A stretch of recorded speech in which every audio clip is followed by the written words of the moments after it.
Alright, everybody, welcome.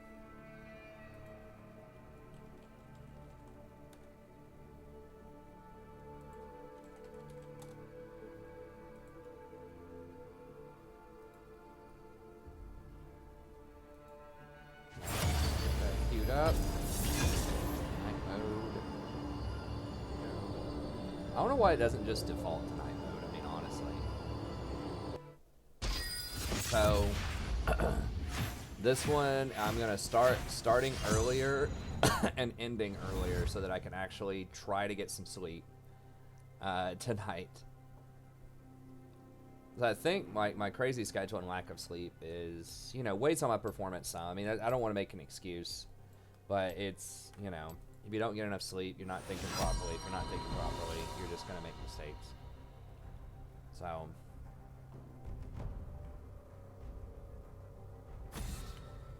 we shall see. But yeah, I think getting at least like 4 hours would be nice. I still do have to do some lesson planning. Can maybe have that up over here on my second monitor and try to do some of that in between games while I'm answering questions from the chat, just to add on one more thing to juggle. I pretty much got most of what I want to do tomorrow planned out, but still got maybe like an hour of stuff I need to tweak. Hey, what's up, PF? But yeah, I'm still going to try to give you all 3.5 to 4 hours. I'm just going to start a little bit earlier so I can end a little bit earlier. I know it's going to suck for Sammy and some of our European friends a couple of nights a week, but it's only going to be on Mondays and Wednesdays when I have class really early the next day. Every other day, I should still be able to keep the...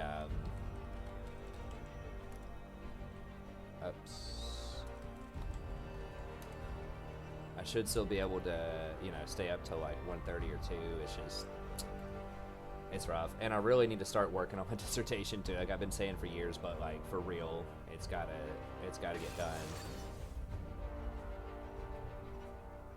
Okay, grab that over here.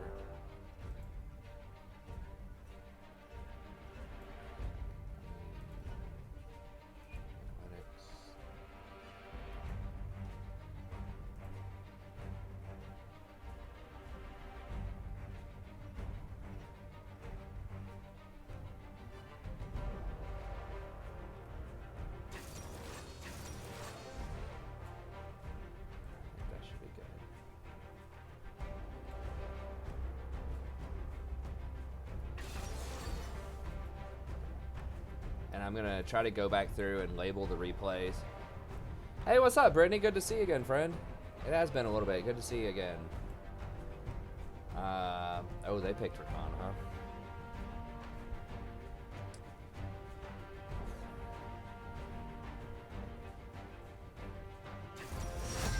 Okay, so it's Rakan, Yasuo, bot lane. Yumi's banned. Could do Zyra. Feel the thorns embrace.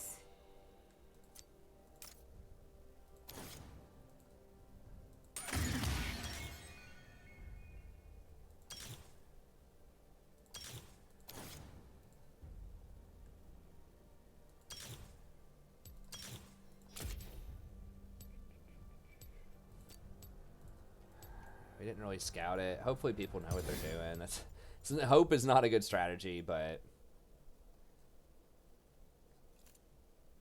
we'll see.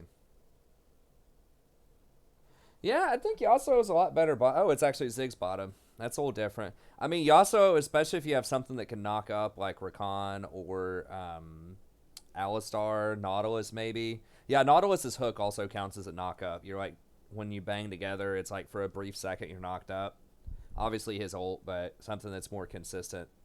If you're really good on Yasuo, I think he can work into the right kind of meta bot lane and solo queue for sure.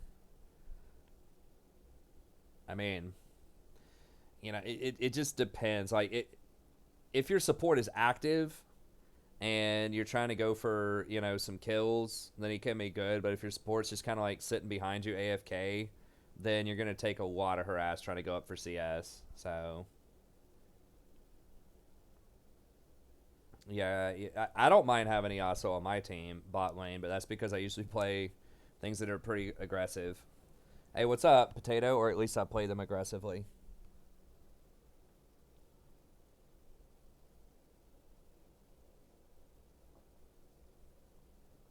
Rek'Sai, top lane. Unsealed Spellbook, Ziggs with teleport bot lane. Play a little game of, is this plat or is this like level 18? We'll probably get beat by it. Come closer. Ooh, Dark Seal. That's bold. Welcome to Summoner's Rift. I mean, Dark Seal seems cool. I guess the greedy build, but you need. You don't have 80 health, so you're gonna be very, very squishy. So much Hey, what's up, more to Wings? see. Yeah, I'm trying to go a little bit earlier on Mondays and Wednesdays because I have to get up at like 6:30 a.m. to start getting all my stuff done to get to class on time. And I've just, like, the last few weeks, I've just been getting, on Mondays and Wednesdays, like, either 0 hours of sleep or 2 hours tops. Minions have spawned. So I'm trying this out. So every other day I'm going to try, you know, to still stay up till, like, 2. But, like, Mondays and Wednesdays I might have to drop back a little bit. And that's just because I have an 8 a.m. class that, you know, is effectively, like, an hour away. After dropping off my daughter, school zones, traffic, all that stuff.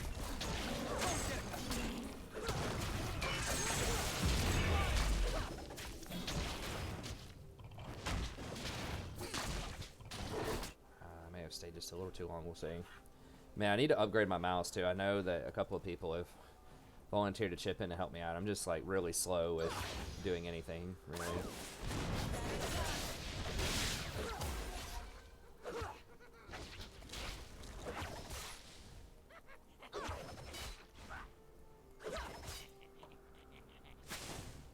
Nunu could be anywhere. He does have Predator, so...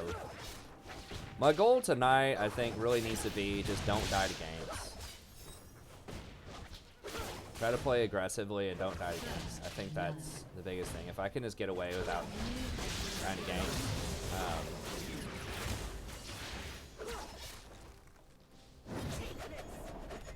I haven't seen Yumi yet.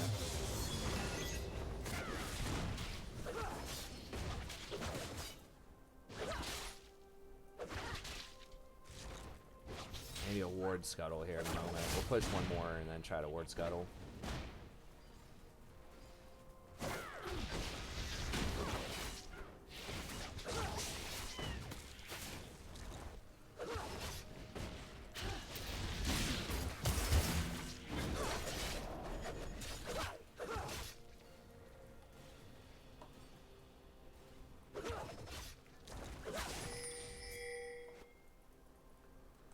He's top.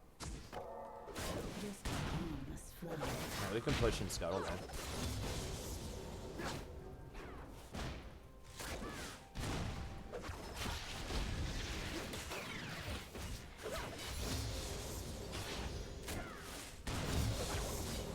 Ziggs is basically out of mana. I mean, he does have TP, but...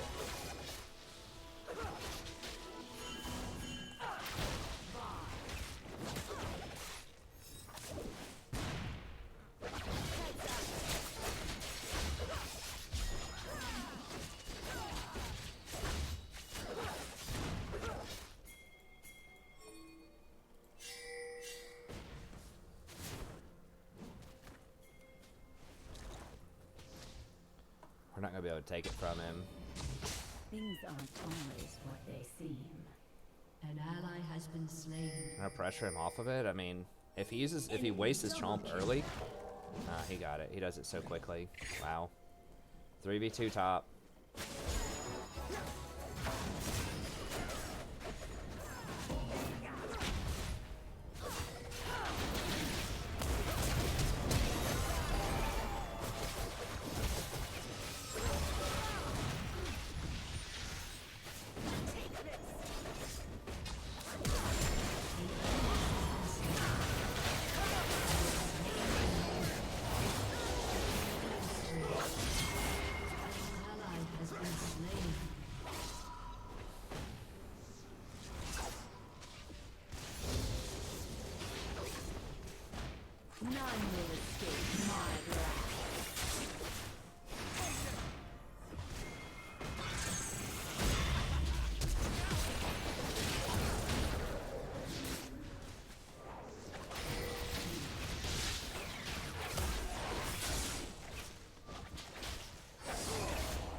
Hey, thanks, Nagaraki.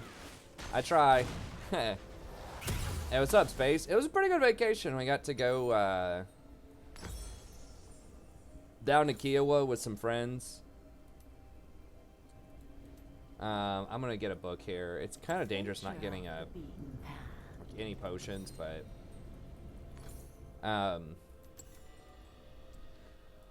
but we only had to stay for a couple of days, which was fine with me. But you know, hurricane rolling up, South Carolina, not they're having a mandatory evacuation on the island at noon today. So I was like, well, let's just leave last night around midnight.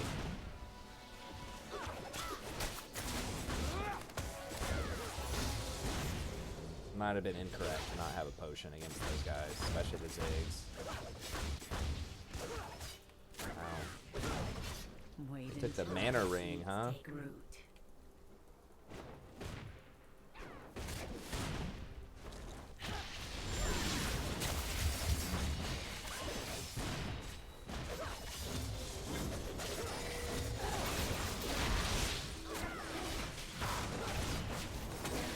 Do you not have a Q? Guess maybe she didn't. Enemy rampage. Top lane Rek'Sai, baby. Okay, I guess at least we traded it. An ally has been slain. An enemy has been slain. Shut down.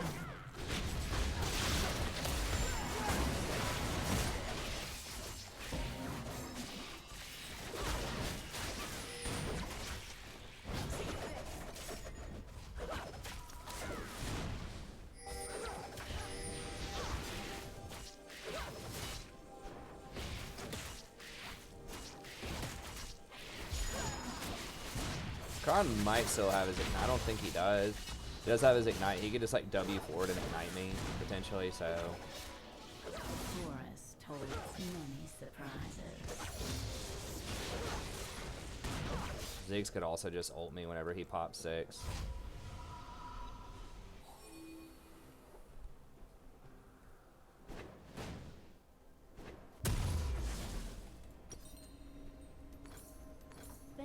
I'll have to learn my lesson this time. I really wanted to get like a ruby crystal there, but I mean, really the ruby crystal gives 200 health. I mean, it's almost as much as just having the potion. So maybe I should have just gotten ruby crystal to at least advance my build. Hey, thanks NPC. Take careful steps. I don't even, it's like a little, it's a Razer, like a $13 Razer mouse.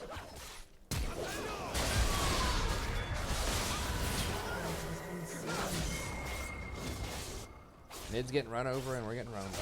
I guess mid's not doing that bad, but Things aren't always what they seem.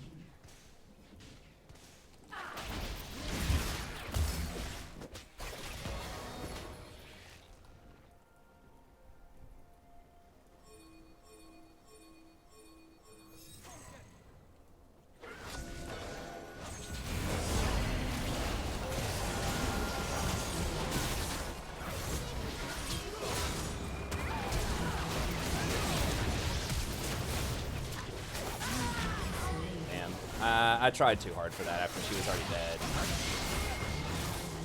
I forced that too hard. I don't have enough power yet. And Yasuo is so fed. Shut down. Such a busy world. 40 CS. I guess he is getting some shutdowns though.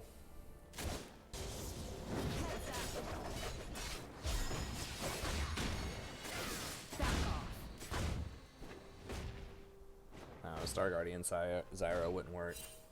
Come closer. We need like a bad guy Star Guardian team like Star Destroyer. That might be copyrighted by like Star Wars or something, but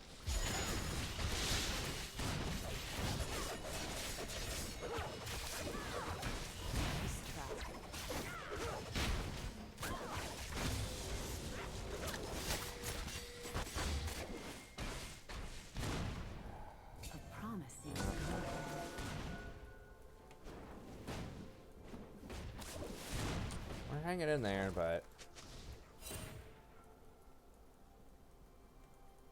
yeah, mine's the same way. I mean, I've had this like ultra heavy use, you know, for like 4 years. There's Infernal. Yeah, I mean, our Echo is just camping up there most of the time. And we all know the story. An enemy has been slain. One person can't stop. Of course, this isn't even their jungler camping middle. It's their bot laner camping middle.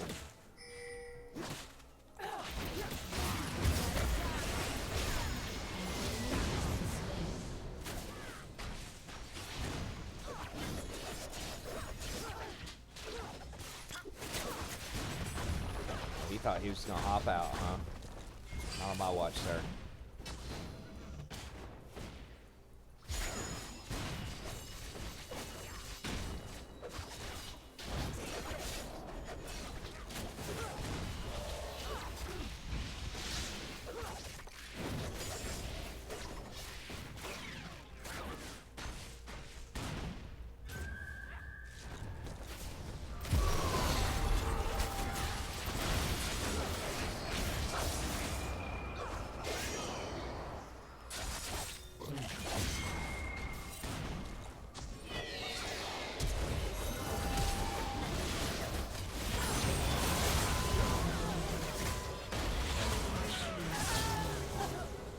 Enemy double kill.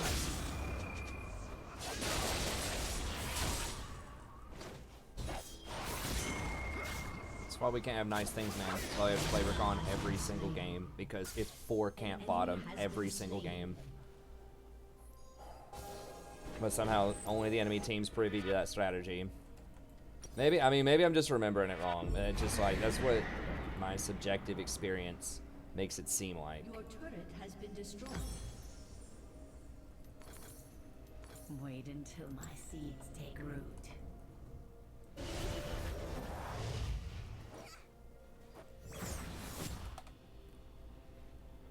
I mean, we're kind of holding in there, sort of. I mean, their bot lane is 2-2. We're 4-5, but the Annie is still down 20 CS. Like, they're not doing anything else on the map.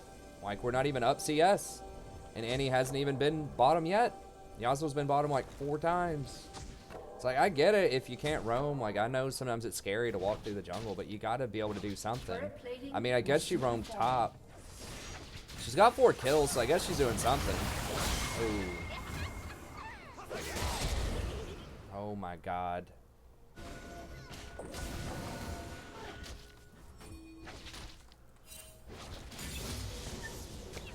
Your turret. Seriously?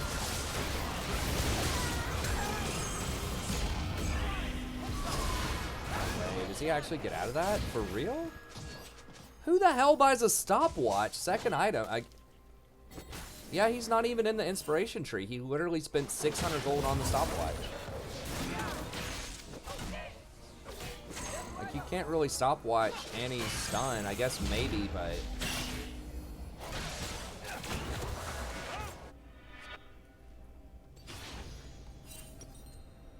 I feel like we're getting trolled. A promising garden. Your turret has been destroyed. An ally has been slain.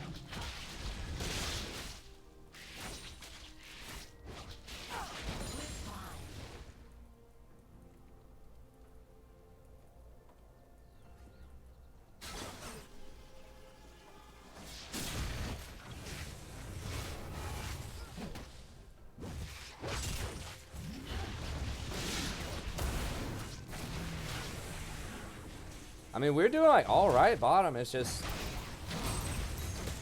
you know, they have 2 or 3 people sitting on it with no consequences elsewise. Like, we could have done better for sure, but it's just really tough to get ahead when, you know,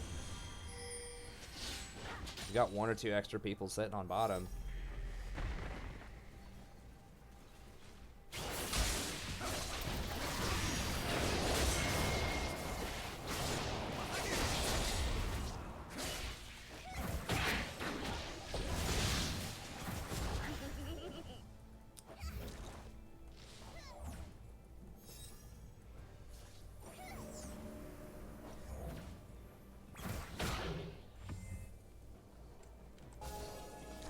Ziggs is actually surprisingly pretty like good against Zyra too, because he's so long range, and he like has decent like early game burst.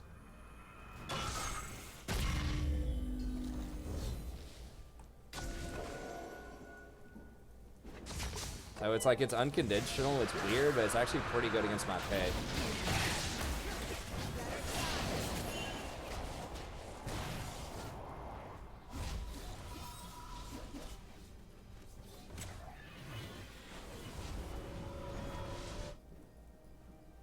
It's like the best stuff against Zyra is long range poke. Things aren't always She's kind of a what they mid-range seem. mage, and she's pretty good against melees. So, like Zyra is good against Rakan, but not. It would have been pretty good against Yasuo.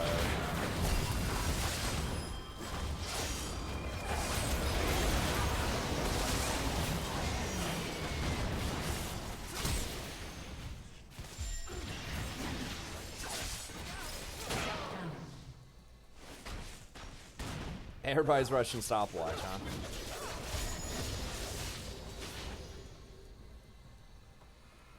Music group skin.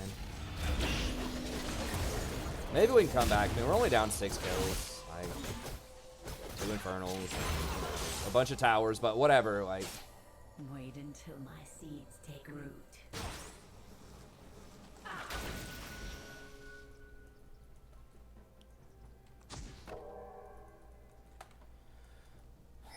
I mean, Rek'Sai does fall off. Jax, you know, Jax in My theory brain scales. thinks itself clever. She's so just ult. So I guess her mark lasts for what, 20 seconds? I was like, okay, she didn't activate her ult fast enough. She could have ulted through my E so that it wouldn't CC her. But she's like, I don't even need to. I got 20 seconds to figure out whenever, press it anytime I want.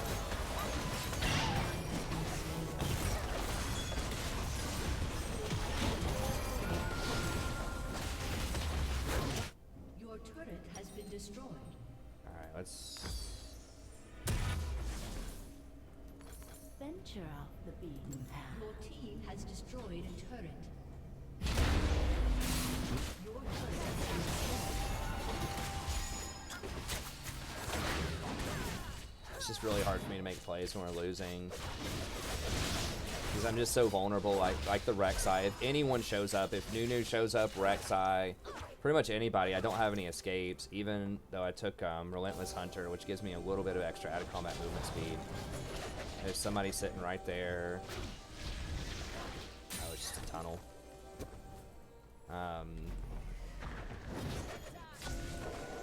If you don't have map advantage and like vision advantage,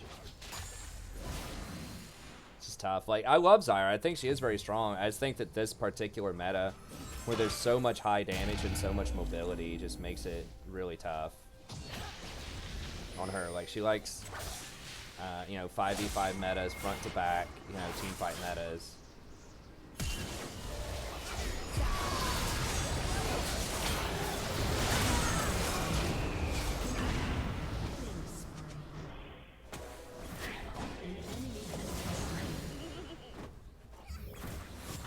Yeah, there's pretty much zero I can do because I have to wait till he wind walls. So when he throws up wind wall, like all he did was he just dashed onto me once and used 1 Q, and I just basically spam out and I was dead. And all I could do was just roll my hand across the keyboard and just trade a kill. Like Zyra can't, if you get really far ahead early, if for some reason the enemy jungler doesn't camp you, and you get really far ahead early, then Just a harmless you pretty much win most lanes 2v2, and you can start getting vision control and just hope that you can like catch them out.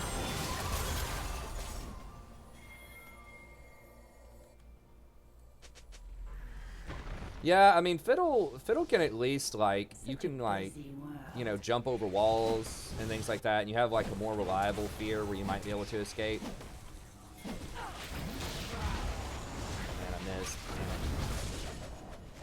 You got a stun, any? Got the stun?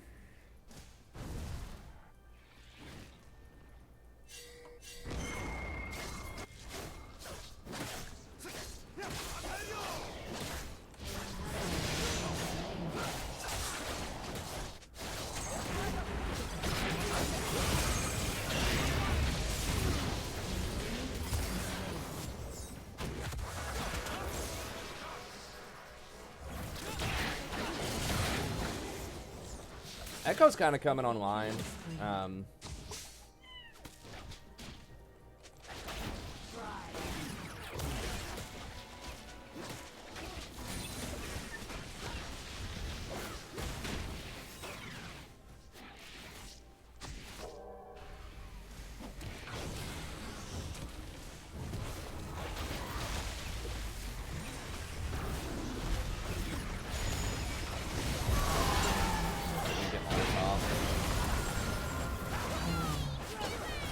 Please?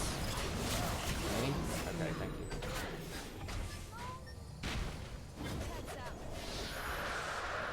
you. Okay, we got a dragon. We're on the board.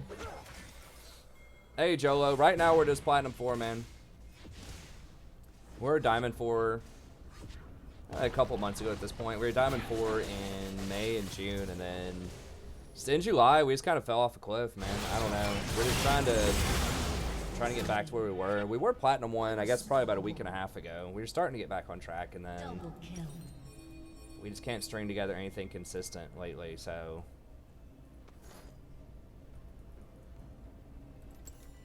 Let me get Haunting Guys here. I'm not really sure what changed with you, to be honest. I don't think the meta changed that much. Like,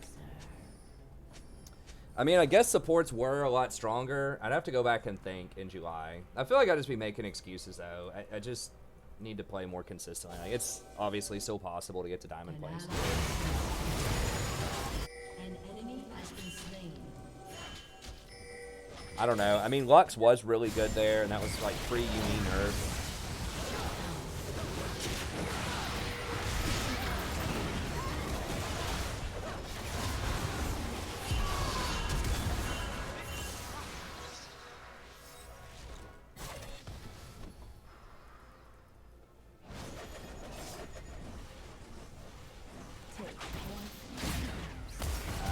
Almost positive dead.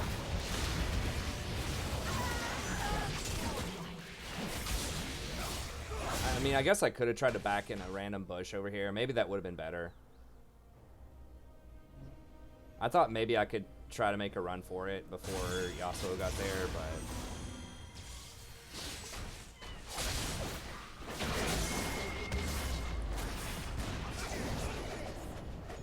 This feels like right now in the meta, like there's so much mobility and like really high damage that I feel like it's hard for a lot of supports out there to like thrive in that kind of environment and make damage. It feels like you don't have as much agency.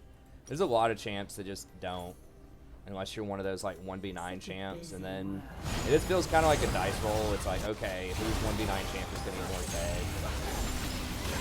The game just seems so predicated on early leads and like really snowbally, like inconsistent champions.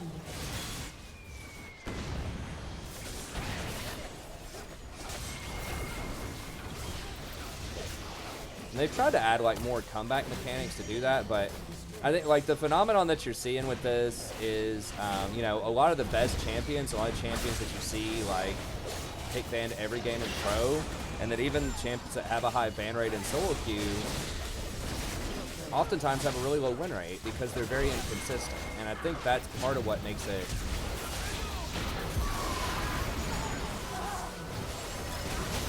Okay, hopefully Jax will turn around and get, I don't know. Okay. Maybe. You know, like Yuumi, for example, is like extremely strong. You know, pick bans just about every game in pro. Like everyone recognizes that champion's really good. She's got a 43% win rate.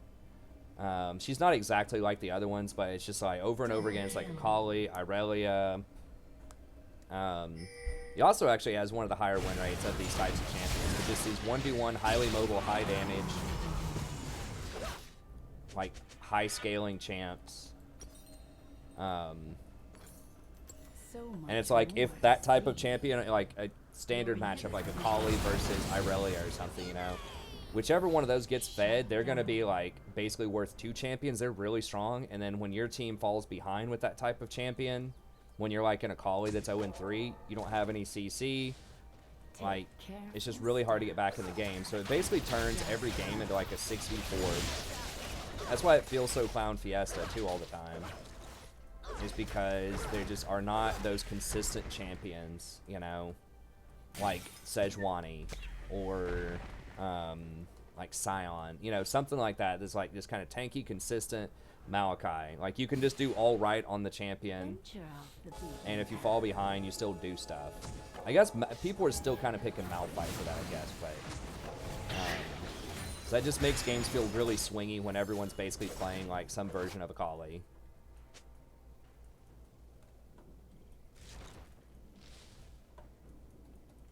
And that's really tough. I feel like it's really tough on supports. Part of it's also is it's like really like everybody camps bottom. I mean, I know I'm saying that, but you're a fool if you're not camping bottom and you're the jungler. There's just so many rewards. You're not punished for going to the top side of the map. Like you can get more kills bottom. You can get dragons bottom.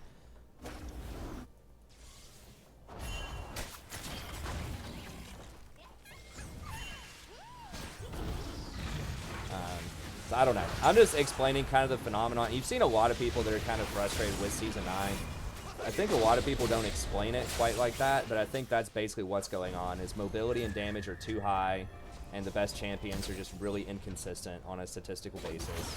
And it leads to just really wild variations in game performance. It feels like so many games feel like they're blowouts, although there are some like comeback games for sure. I think it's frustrating to a lot of people. But it is possible for supports to thrive in that environment. I just haven't found a way to do it in the last like couple of months. But I was doing it earlier in the season. I don't think that much has changed from earlier in the season, but I know they nerfed out a lot of the key supports quite a bit. So they nerfed out like Lux. I did play Lux some on the way to Diamond, but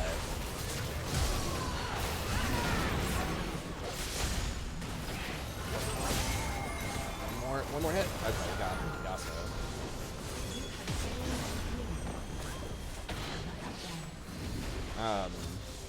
So I did play Lux some on the way up to Diamond. I played Yuumi before she got nerfed hard, so all of those have been nerfed. I think I was playing Rakan quite a bit, but who else was that was like just been nerfed? That was pretty good. I guess it was just those two. I was playing some Zyra. Zyra's actually been buffed. I mean, I don't know. a promising garden.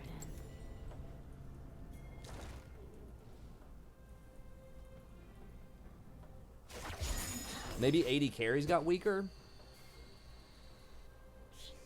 I know Ezreal got buffed. Did Kai'Sa did anything change with Kai'Sa? People started building that stupid tier build, which I think is basically a nerf. I still think the Storm Razor build's way better most of the time.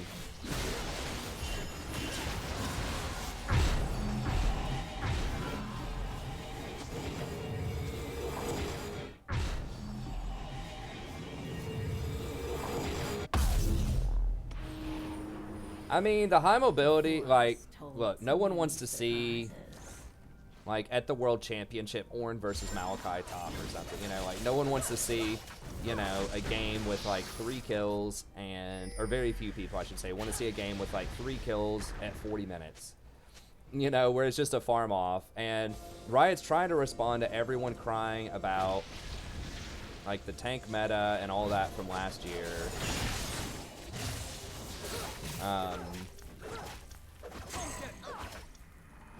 So they're trying, but I don't know a good solution. As an esport, you want mobility, you want damage.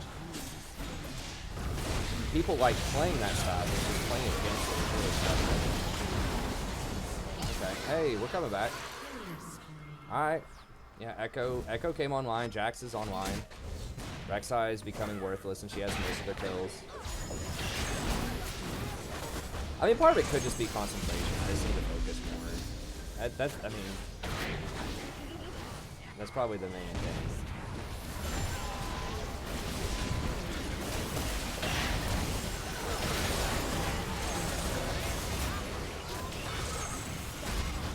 I didn't get the. I was trying to ignite him, but I think I was like blocked or something. Bunch of creeps. Has Pyke been nerfed hard? Some people would say he was actually buffed. He was changed. So like, solo lane Pyke was nerfed, but he gets a lot more. Basically, he does less damage, but he gets a lot more gold off of his ult. If you actually kill them, it's the same damage, but if you don't kill them, it's way less damage on the ult. I don't like Pyke personally. I think he's really inconsistent. It's like, you're really balling if you get far ahead. So they made him more inconsistent. That's the thing with Pyke. And that's how they've tried to balance pro, is they've said, okay, like, we'll give you these ultra strong champs, but if you don't do well early with them, then they're going to be terrible. Like, that's kind of how their balancing philosophy has been, I feel, in the last couple of years. Is we're going to allow these champions where, in the best case scenario, they're ultra powerful. Like, they're ridiculously strong. But they're risky. So they're balancing out power with risk. And I think, like, that's okay, but I think too much of that's also really unhealthy because it leads to, like, really wild games. So you'll have some people who go 0-10 on Yasuo. In the previous game, they went 10-0. You know, Yasuo has always been famous for that, but there's a lot of champs that are like that. And so I think just balancing around, like, in-game, pro-con, and just having more moderated champions. Just saying, you know what? This champion's not going to be as good in its best case scenario, but it's going to be better in its worst case scenario.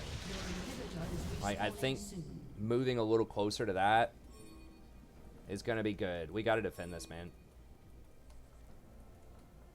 And they're trying to do that. I don't think they've done that, like, super well, but they tried to do that with Kale, for example, last patch. They're like, okay, we're going to take away her, like, insane late game and try to give her better, like, early to mid game. So I think they understand that that's, like, the problem that they're trying to do. And you see those, like, buzzwords a lot in their patch notes. So they'll say, okay, we're trying to make this champion better for, like, average level play. You know, they did some changes to Akali to try to help with that.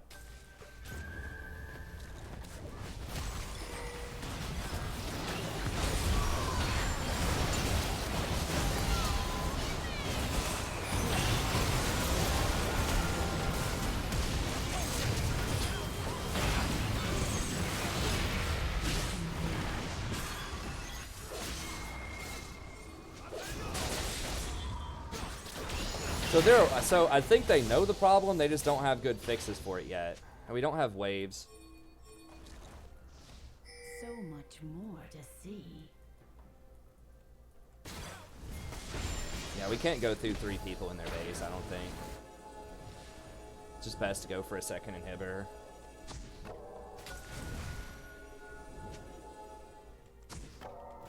Just a harmless flower.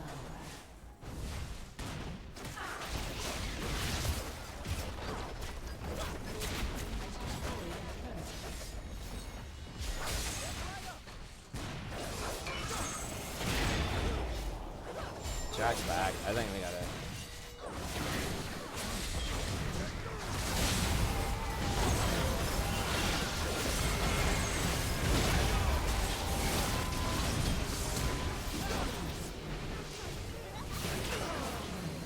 Okay.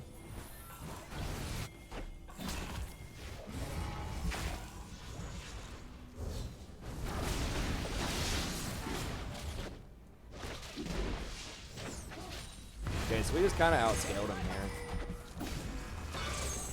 God, I hate having 9 deaths, but, you know.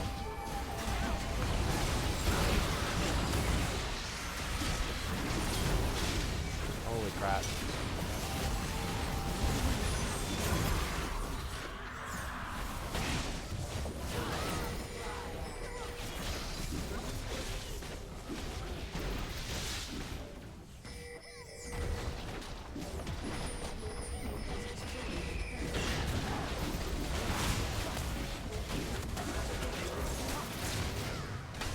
We got it.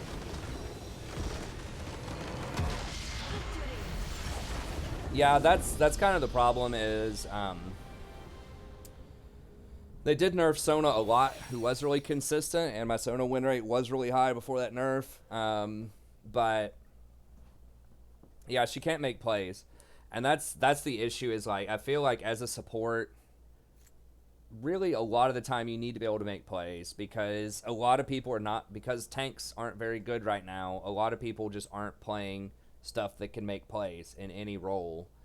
And so that's the issue with, like, playing. I mean, Janna does have the highest win rate of support right now, so it kind of runs contrary to my theory a little bit, but I mean, her thing is she's really consistent, but she can't really make plays that well. So I don't know. I do like Nami sometimes, but a big part of it is you're going to get camped bottom. Like, there's a lot of different issues going on right now in solo queue, but you're going to get camped bottom, you know, so it's really hard with Sona to survive. Nami's a little bit better with that. And I do like Nami with maybe, you know, some 80 carries, but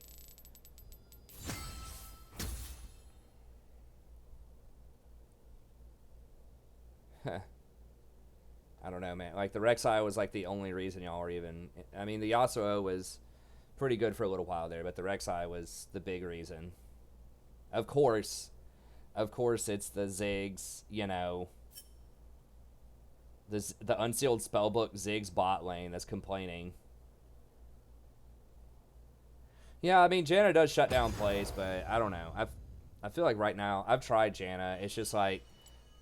You know, those situations that I talked about that are so common, you know, like mid lane Irelia versus Akali and your Akali goes 0-4, like how do you win that, you know, when their Irelia is 4-0? And it's like one of the only ways I think you can combat that when your solo laners feed is you make plays, you get isolations, and you make plays off of good vision. It's like, yeah, you can peel the Irelia back, but your Akali's still worthless, and I don't know. I mean, Janna's obviously good right now, but I feel like that's kind of the one way you can come back in. Hey, what's up, Ramo? Yeah, I haven't done TFT in a while.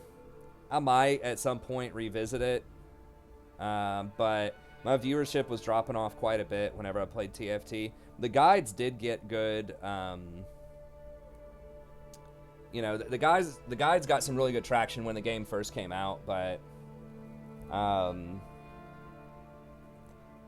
personally, when I was playing it, you know, my viewership was dropping off quite a bit. It has been dropping off a lot as far as like Twitch watch or whatever. Like it's up there. It's still like up there, but it's definitely fallen back quite a bit. So it's not everything, but like, and the meta evolves so quickly. I feel like you need to play it a lot to like stay on top of it. But yeah, it was just a combination of the meta changing a lot. It's just like, it's a big time investment. You know, if people on stream aren't watching it as much, if I want to, you know, get some content for it, I have to play it off stream, which is a pretty big time commitment. It was just tough to keep up with it. So it was like, you know, it's trending down. It's hard for me to keep up with it because my viewers don't seem to, you know, want to watch it during stream. And the meta evolves so quickly. So there's just so many factors that are like going against me putting a lot of time into it. I played a lot when it came out. I thought it was going to remain like really popular, but now it's kind of just been relegated to a little bit more niche. I mean, obviously it's not like terrible, right? It's top whatever 10, 1 2 3 4 5 6 7 8 9 10, so it's up there. Is there a popular, it's like Dog on or something? I guess they don't even have like some of their biggest people right now. I mean, obviously World of Warcraft's gonna fall off in, you know, a month or less, so that'll drop back. I don't know why people are playing Rust, but like Rust will drop, Minecraft will probably drop, so it'll probably stay up there. It's just, yeah, I don't know. I've tried Bard. Bard takes a long time to practice and to like get good with. He has a problem scaling. I mean, like, you get more meeps. Like, I've had some games where he's alright, but he just feels like he's really, really conditional.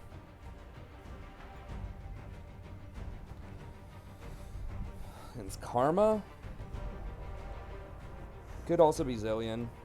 I don't know where that Zillion's going.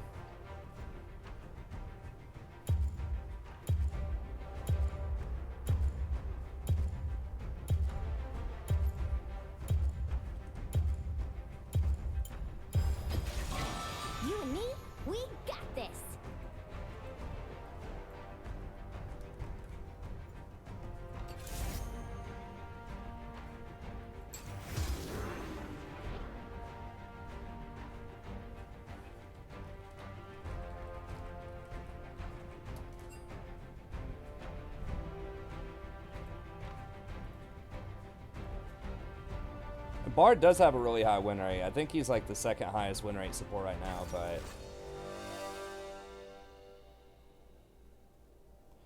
yeah, I mean, a lot of people were on the TFT train when it came out. You know, obviously, like, new game's gonna be hot, so.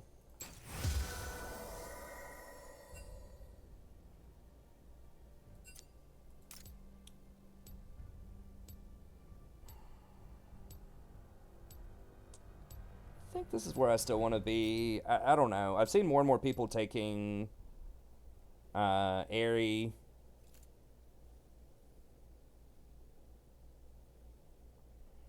Oh yeah, once it's mobile. I mean, I might go back into it. My thing is like I'm so limited on time because I'm not just like I do full-time hours on streaming, but I also do, you know, a lot of other stuff, right? Like I'm teaching English at 2 different universities. I've got a family. You know, I need to be hanging out with friends and working out more, which doesn't take a lot of time, but you know, stuff adds up. And I need to be working on my dissertation, which I haven't been doing for like 3 years. So it's just like if there were 36 hours in a day, I would love to do all sorts of extra things, but it's just really hard for me to add on an extra game. So I already do this, and I do Total War Warhammer, which that's a lot of my audience. You know, a lot of the. I'm always thankful for all the League of Legends people, but the League of Legends has dropped off a little bit. You know, since July, those numbers were down quite a bit. I don't really know what's up with that either. But the Total War has actually been like cranking up. 30 seconds until minions spawn. Been getting more and more views on the Total War stuff, so people have been donating for, you know, campaigns with that. So I'm obviously going to stick with both games, but it's just hard to get an extra game in there. Because when I was trying to do TFT really hard, I really wasn't keeping up with the Total War as much as I should. It was hard to keep up with all of that. And that was before school was even in session. Like, that was back in July and August. Minions have spawned.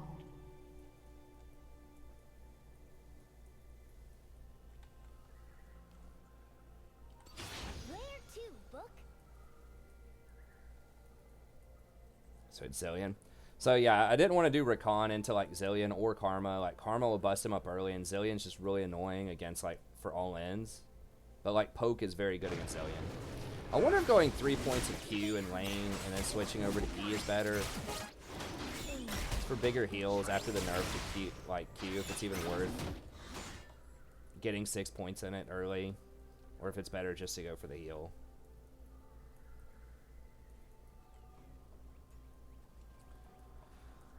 Could have investigated that a little bit better.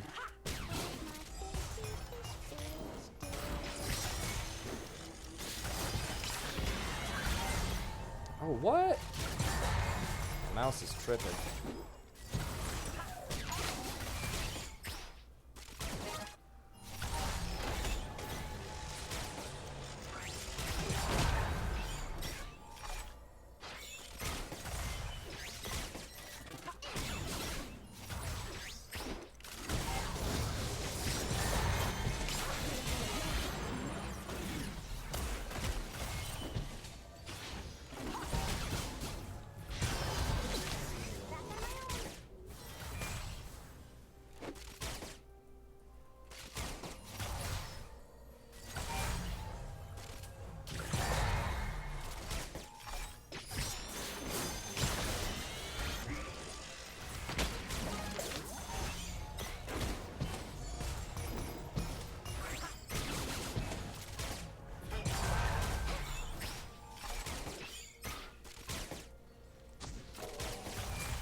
An enemy has been slain.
An enemy has been slain.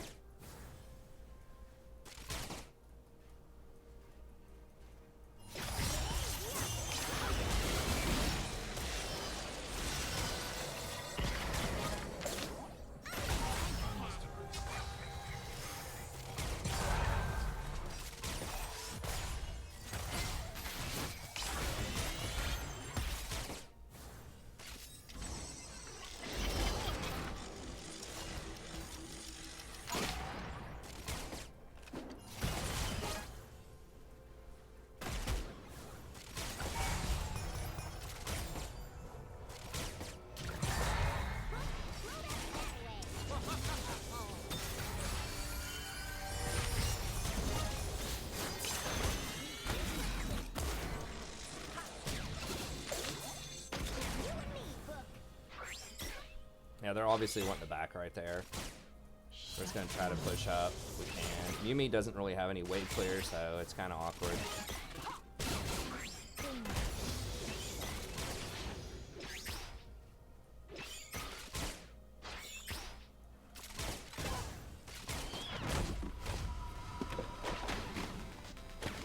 I played one Yuumi game, Chris. I think Yumi's, I think it's exciting. There are a lot of different things you can do with Yuumi. I just played Zyra the previous game. But I love hugs. I think there's a lot of jumping around things you can do. I mean, here's the thing. I know some people think that like things like Yuumi and Janna are not exciting, but you know, when my views were highest on this channel were when I was like a Janna main, basically. And like some of my highest videos, viewed videos on the channel are like my Soraka #1 video in my playlist, and like my Janna guide and things like that. So I know not everybody likes it, but the very, very large population of support mains that like enchanters because they're different.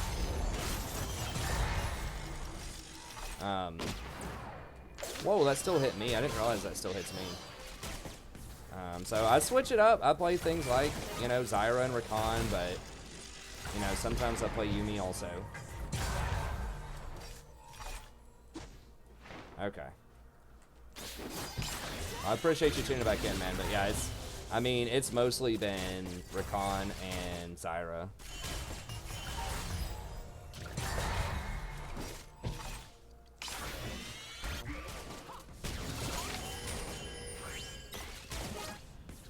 But I didn't want to play an all-in champ against Zillion because he's just really good against those types of champs. So you just want to outscale him with an enchanter typically, and you know, Yumi's, I think, the best enchanter right now.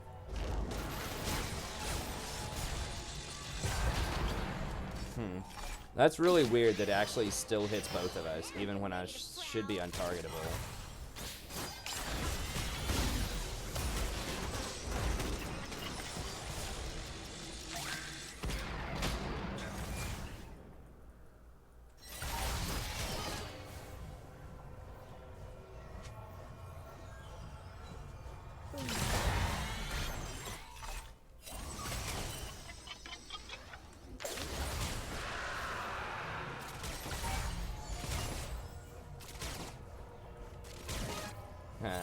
Thanks, Chris. I appreciate it. I won't lose you. Not after losing everything.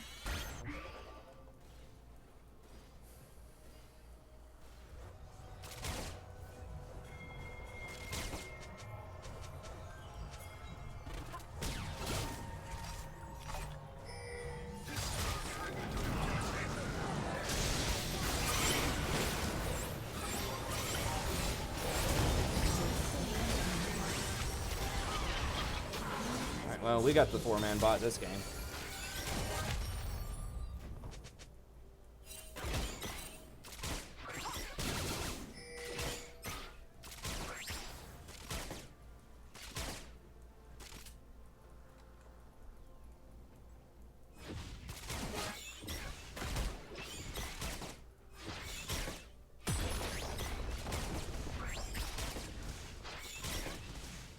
People hate Yumi so much. I don't really know. Like, I swear so much of League's perception, as with most things in life, is like the PR. Like, everyone just marketed her as like an AFK champ, when really if you played her a lot, it's like she's pretty active. Like, there's a lot of decisions you have to make, you know? Like, and you can jump around and do so many different things with so many different people. Hey, thanks, Romeo. I don't know. Maybe I should revisit Janna some, but yeah, that was probably back in Art and Sensor meta, I would assume.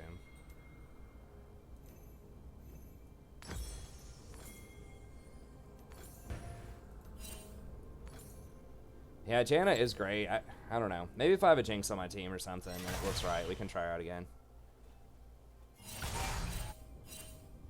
I like Rakan. I know there's some people on the channel that don't like it, but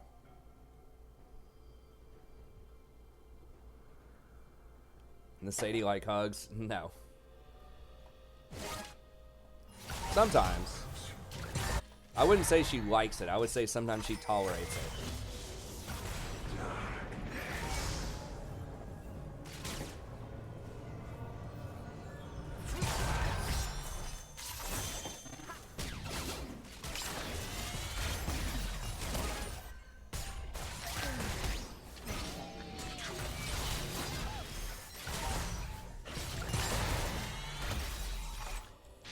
We maybe could have all in there. Zillion misses his bombs.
Maybe I could have hopped onto her and just healed her and just stayed on her. I was just gonna E and just bounce, but maybe that was maybe that was incorrect. Yeah, I probably could have just jumped on her.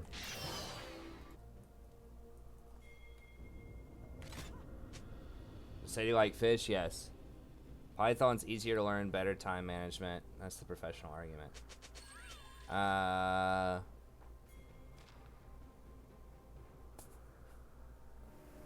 Wait, who was asking about programming? An enemy has been slain. Oh, it's you.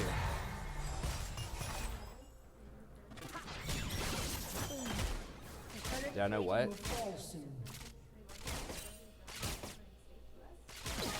No. Say. What kind of job? Fap. Oh, okay. Which direction? Oh,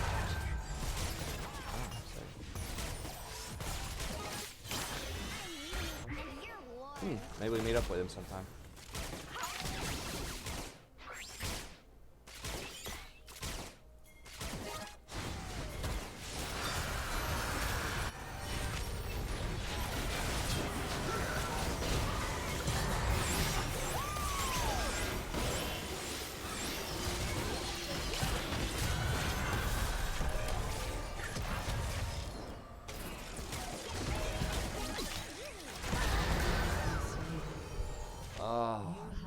God, that was brutal.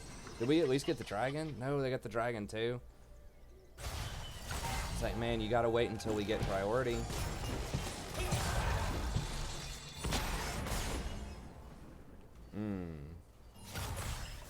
Oh, that got him back in the game.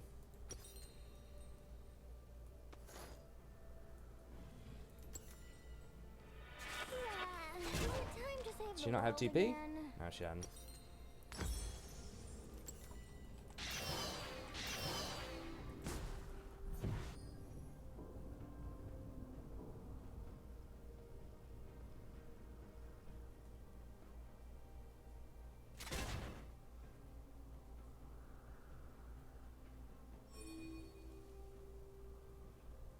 Oh, Milan. Does anyone code here? Okay.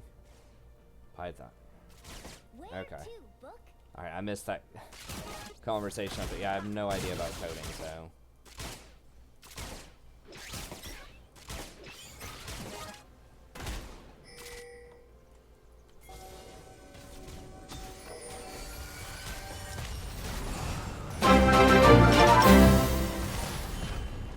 Hey, thanks so much. We want Janna in ranked. And unranked for 10? Okay. I'll see what I can do.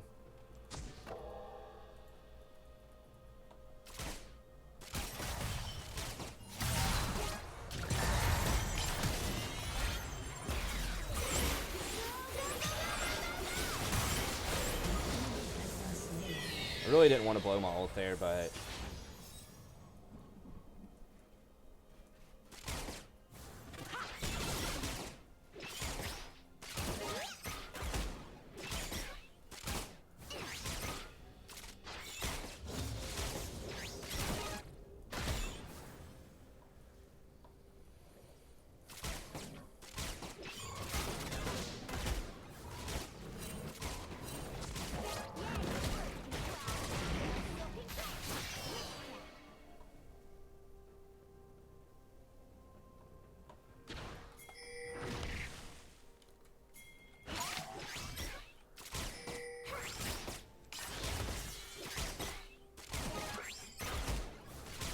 this Caitlyn's actually doing pretty well. I don't think I've seen her use traps much, but maybe I haven't been paying attention. But she's at least like trading autos. If you're just using auto attacks in lane, in my book, you're a good Caitlyn.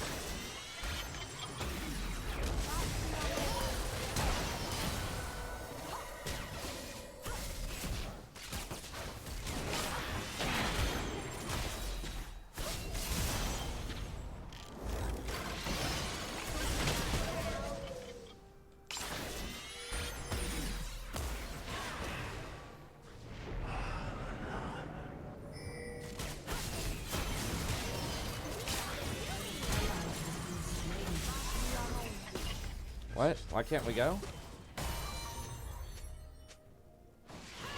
Yeah, I didn't see what all was going on there.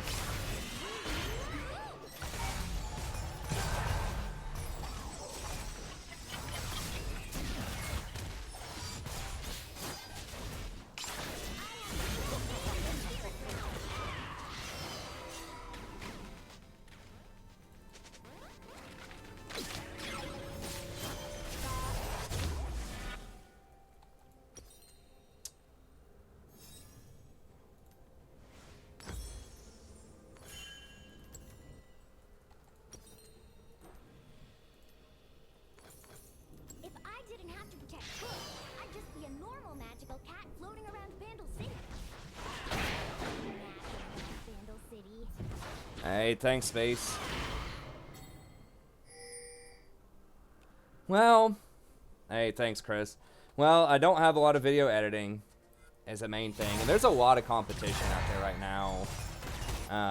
pseudo competition. I think I'm pretty unique in that I like the level of depth and like research and just earnestness to not clickbait people, to try to actually give good advice, I think is unique. But there's a lot of other like sites now that are trying to do the, you know, become a better player thing. You know, pro guides and all that kind of stuff. So that has made it, you know, a lot of people that might otherwise look and find me or, you know, settling for some of these other sites. But it's fine.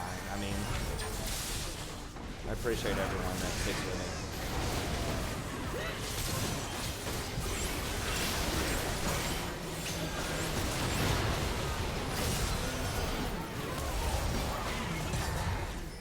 Hey, what the flip is going on?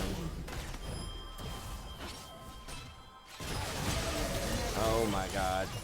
Wait. Oh, she shielded herself. Like, what was that big shield?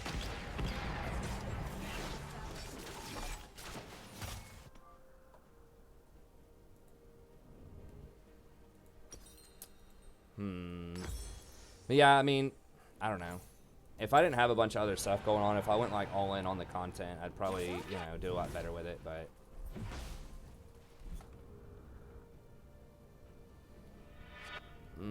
yeah, he doesn't have a burst. It's like they have a lot of protection against all ins. We're gonna have to probably split them up and just try to poke them out. Today we are destroyers. Yeah. I mean, when I'm diamond, like, numbers are up a little bit, but it's not like I was getting, like, 3 times the views. Like, it does help for sure, but you know, being challenger would obviously help a lot as well, but Fresh armor.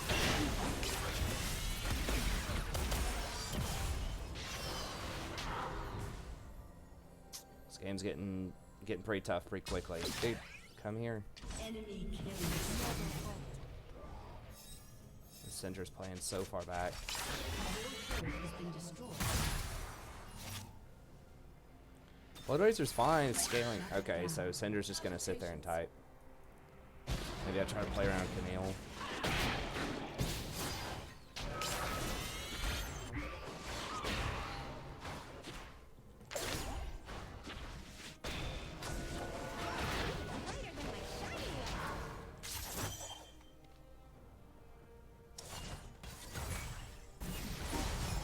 Twitch just has no way of like growing an audience unless you're already huge, basically. Like they just, if you're not on the front page, no one's gonna go to you on Twitch. Pretty much what it looked like when I was there. Which is what I'd always thought, but Keeping my friends alive.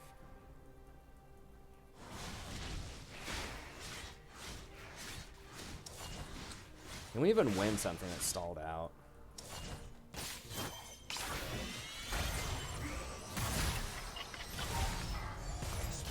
Maybe.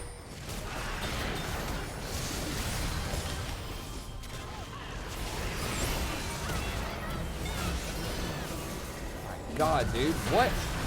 He blew me up through heal and through my E. It's like instant dead. Yeah, I don't know about ulting into that, man.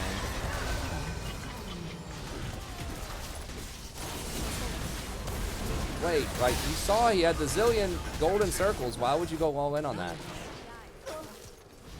Okay. No. I don't think it's about them being tilted. I just think it's about them being bad. Like, the Zillion plus Karma makes it very difficult to dive. And Your turret has been destroyed. like, it's not much else Nocturne can do, you know? It's tough. And Caitlyn just doesn't scale enough. I don't know what's going on with Camille. I don't know, because he's bad, man. We had our moment kind of early on.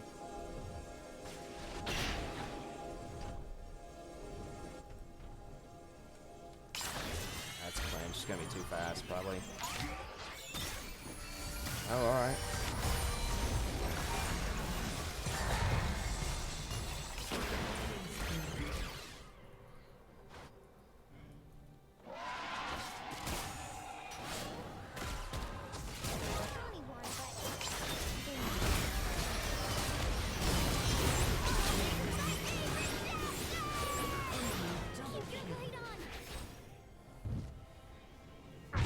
I mean, yeah, sure, you can play him. I mean, no one stops you from playing Braum. They're just not going to be as good a lot of the time. But sure, I mean, you can.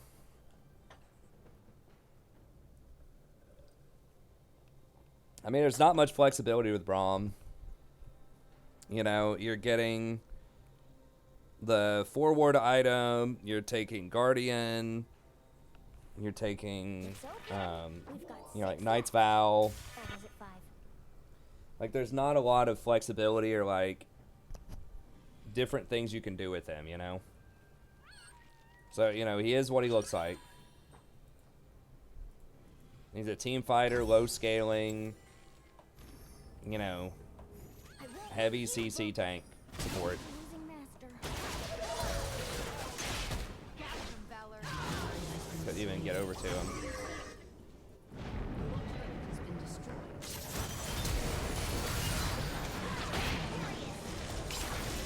Is he just empty? I don't know. The Blade, I agree. The Blazer and King, like that build is pretty rough because they don't have tanks. Like you need to blow them up. Jhin does so much damage right now.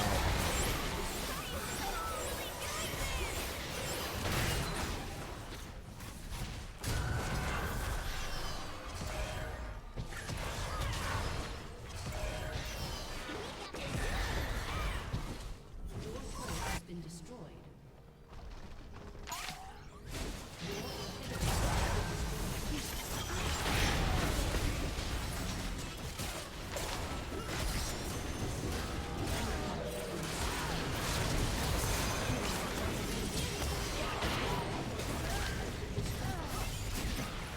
Ultra speed up Olaf.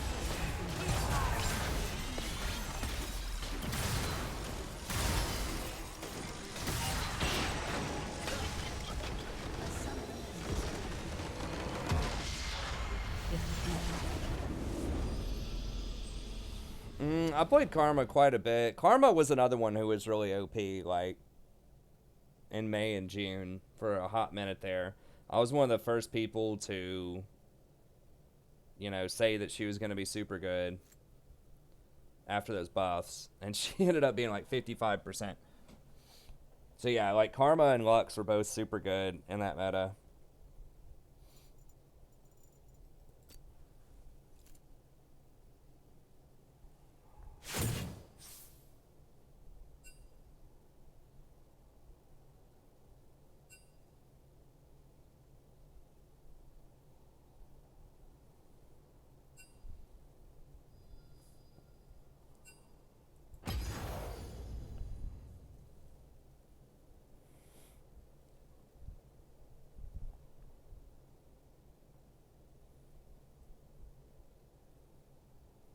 Hey, thanks, Justin. I appreciate it, buddy. Yeah, I mean, I guess if you, like, duo with somebody, or, yeah, if you have multiple, someone said melees. Braum doesn't care about melees. That's Sejuani. I think, right? Braum's just auto attacks.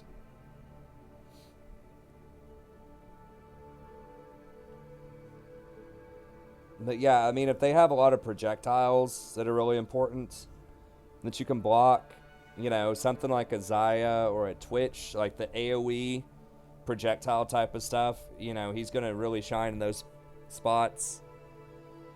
Or like blocking Ezreal ults or Jinx ults or things like that. Ash arrows. But really, I think against things like Twitch and Zyra, the stuff that does like big time AoE damage, I guess rockets from Jinx would count too. Being able to absorb all of that AoE is really important.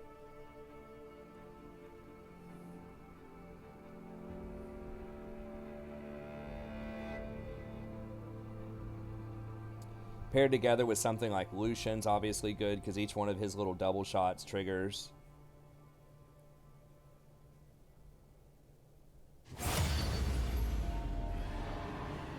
Well, yeah, I mean, they do need follow-up. That's definitely part of it, Romeo. But another part is, like, they just don't scale. You know, and there's just so many, like, so much damage and so much death right now that you're just going to get outscaled a lot of times.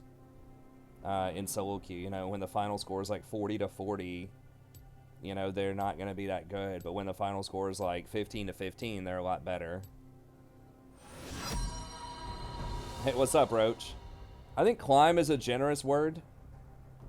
I think flounder might be a better word.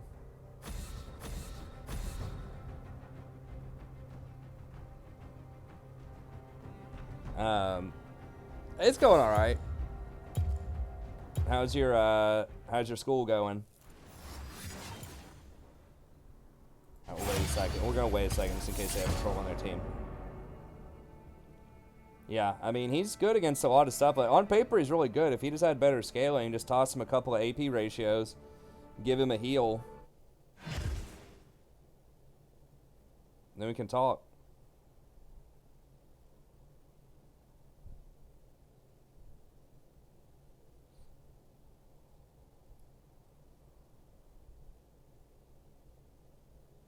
Yeah. I feel like a fish sometimes.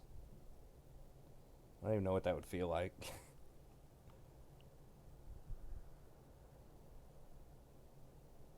Hey, swimming in this humidity outside. Sometimes I feel like I'm swimming in the air. Roach knows what I'm talking about.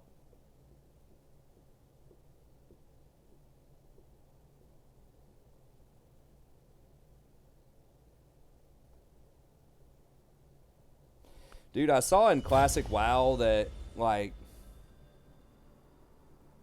having the genuine uni experience. Okay. Yeah, because you were in a community college for a little bit, right?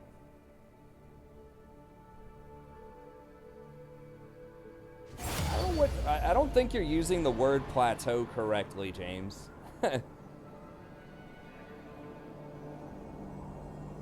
First of all, I think you need to read some of the patch notes from earlier in the season because Plat 5 no longer exists.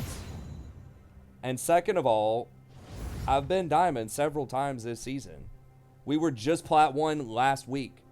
So, like, when someone says plateaued, that's usually the highest rank that they've gotten, not the lowest point that they've been in the last, like, entire season.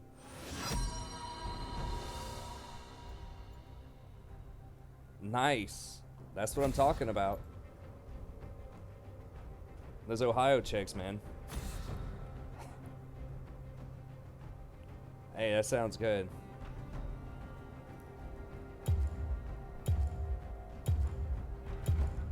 I mean, I just bounce around a little bit, man.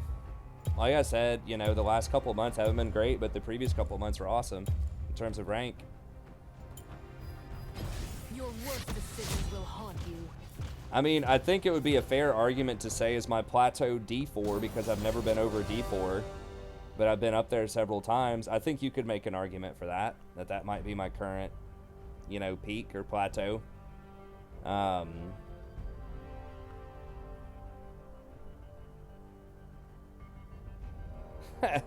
Princess Bride. That's good.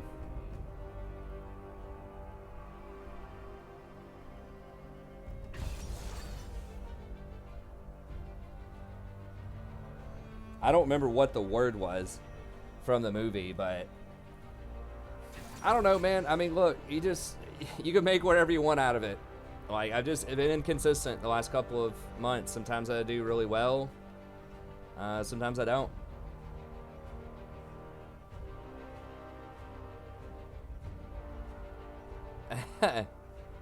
Three 25-ounce beers for $3.50. Nice. Man, that is some cheat. Is that like, I don't even know what that would be. High life? You guys live in the high life? Aw, dude, just get some real beer. Oh, Inconceivable, was that it? Inconceivable, okay. That's classic.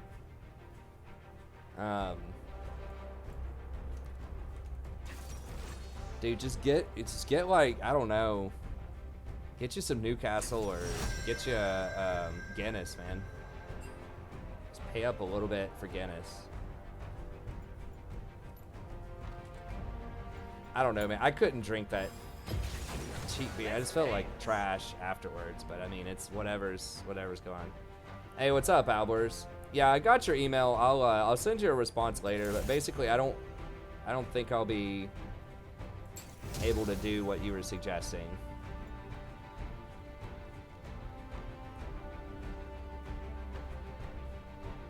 Are they that much better, James? I'm not sure in D4 if they are that much better. Because I feel like there was the same kind of Clown Fiesta garbage going on in D4 that there is right now in P4. It was very similar. I mean, I'm doing my best, man. We'll see what we can get to. Ain't no laws when there's claws. Yeah, it's probably fine.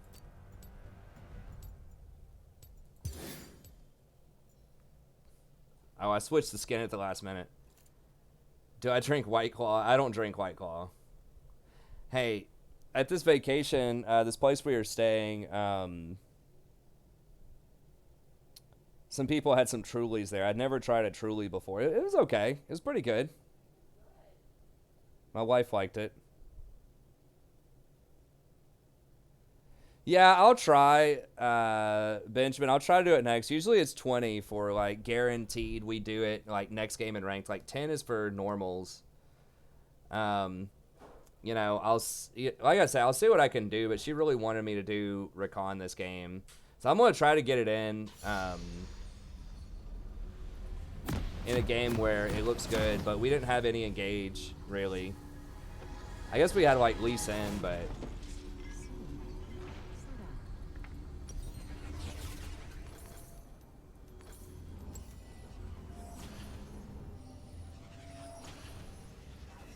It would have been okay into them, I guess. You see the clothes those guys were wearing? Yeah, gross. We'll get it next game.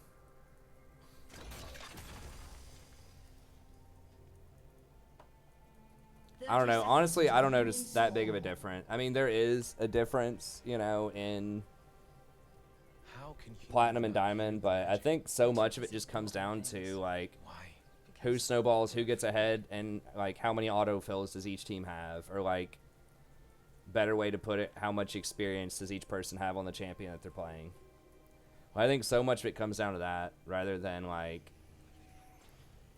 it's just, like, unbelievably a different, like, thing in Platinum and Diamond.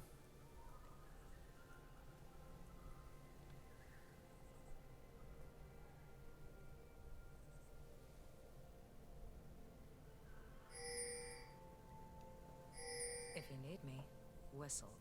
You know how to whistle, don't you? Hubba hubba. No, that's not whistling.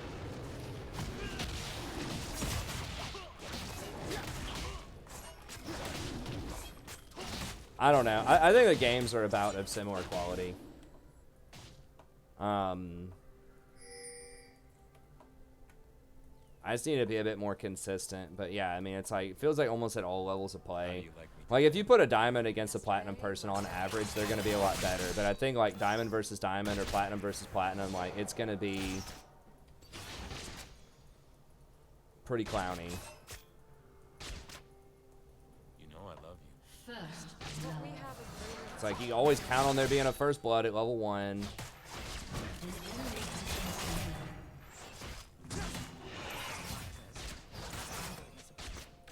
Yeah, I mean, I feel you, James. I appreciate you coming out. I know you're critical of me a lot, but you still keep coming out watching, so I appreciate that.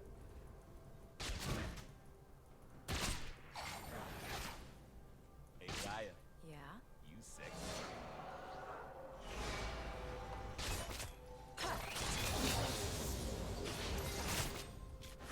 You know, I'm trying to win. It's not like we're throwing games or anything like that.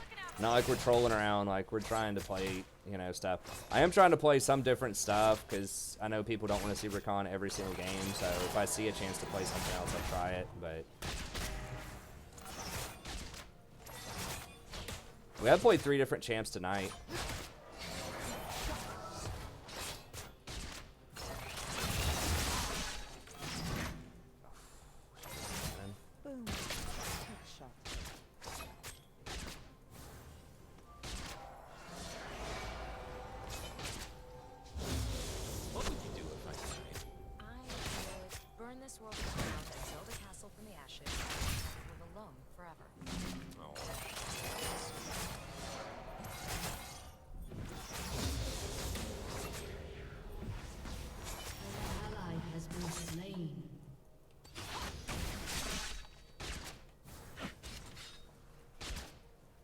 cheating. This Caitlyn knows how to use traps.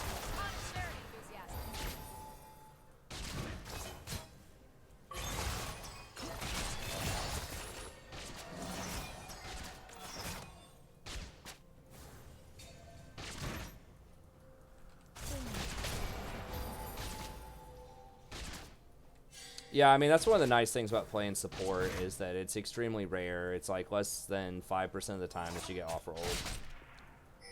And sometimes you can get it in a row and just be like, what the hell? Another road, another horizon. An ally has been slain.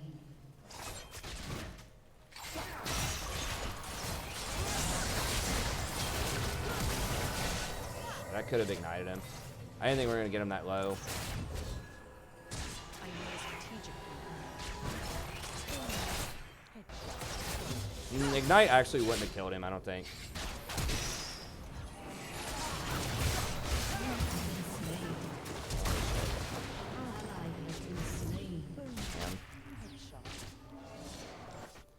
That was rough. Because they're a lot riskier in Milan. I've tried playing them. You gonna marry me today? Ask me again tomorrow. I always do.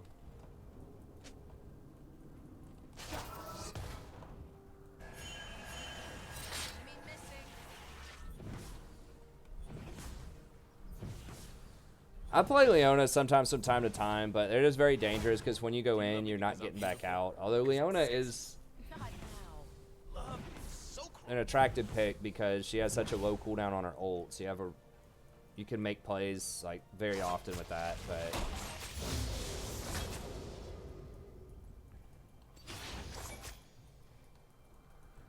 Zaya? I think we hey, got what's a up, problem. Amir? Think or no? Hey, dead again.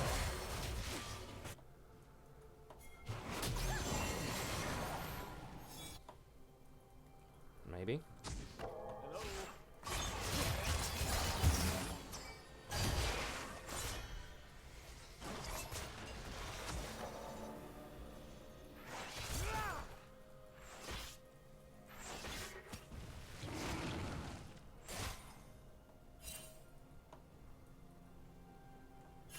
Yeah, Leona did just get another buff, which is nice. Did I tell you I love you? Please don't die, Vlad. I love you. Okay, we made it out.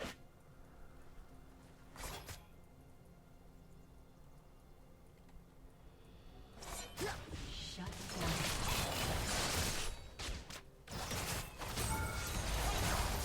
Thank you, honey.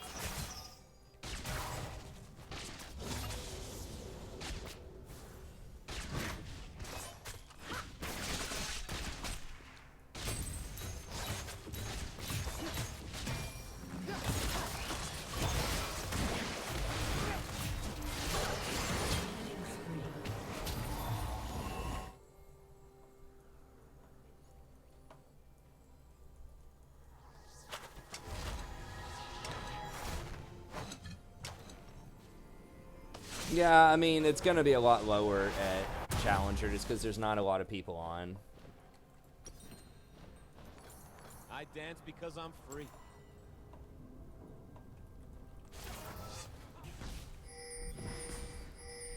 The Quinn and the Lee are going to fall off. Hey, that Vlad's doing really well mid lane, though. God, we're getting smashed bottom. They're gone.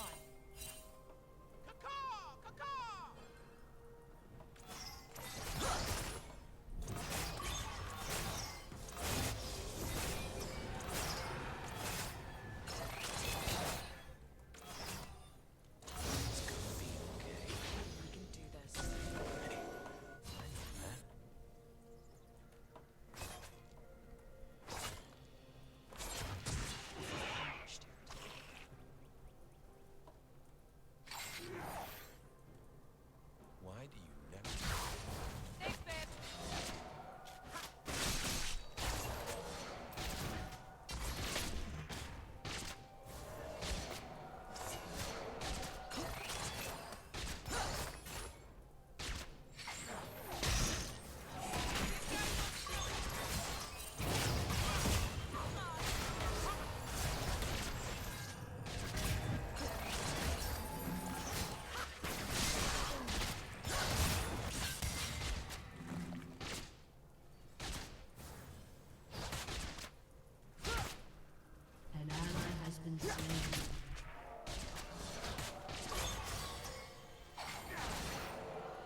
Really? 1v2?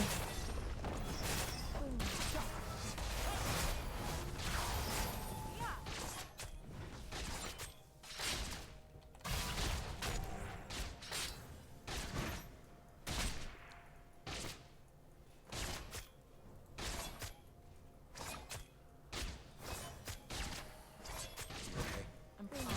You're pushing yourself. It has to be done. Caitlyn's putting down traps, man. What is this sorcery? Thresh is almost out of mana. Dude. Yeah, why would you step on that, bro? With the accent? Trying something new. Do you like it? No. No, I do not.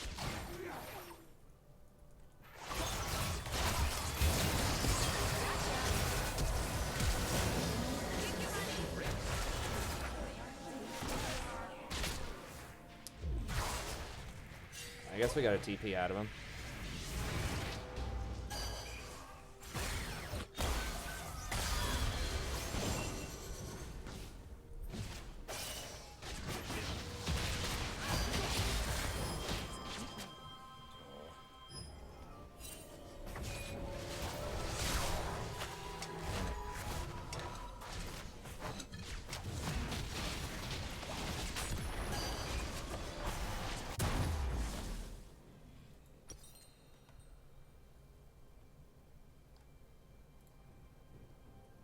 Enemy killing spree.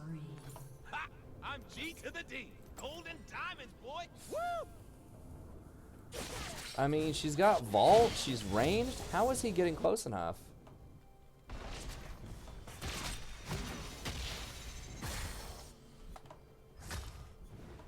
I'm a humble entertainer. Really, darling? Yeah, I'm the best.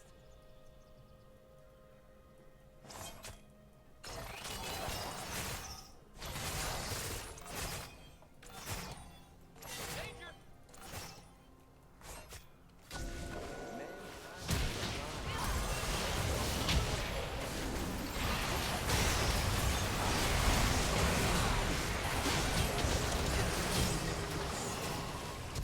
No fucking way. Oh my god. My one auto wouldn't have killed him though. Wouldn't have killed her though.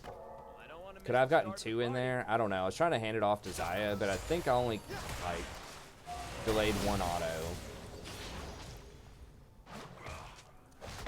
I always go for the kill.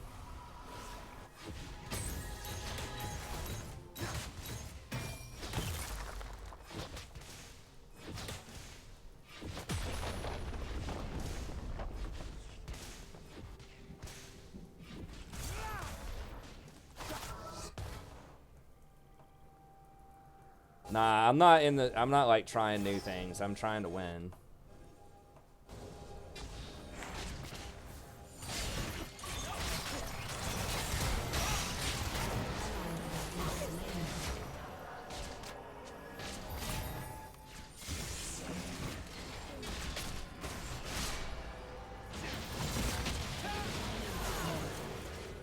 An enemy has been slain. Killing spree.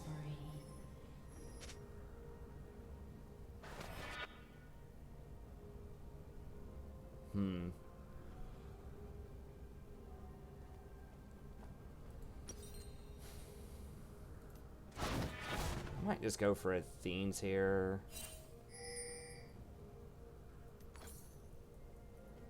They don't have that much unavoidable AD. I don't know. It's gonna make me squishy, but I feel like we definitely want a little bit more kill threat.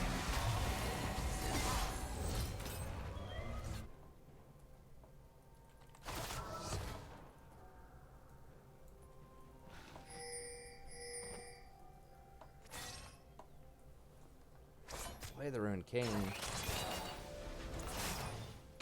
Those things. Shoes, red ones. I so bad. I mean, our Vlad might be able to carry hard. Turn on, drop out. Shut down.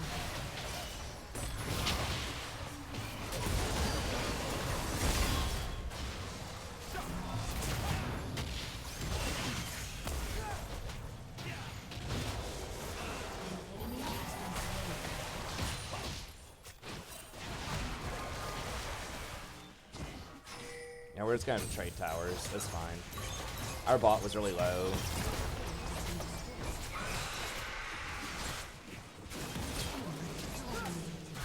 This guy. Tell me to improvise. At least that's the only part of the plan I remember.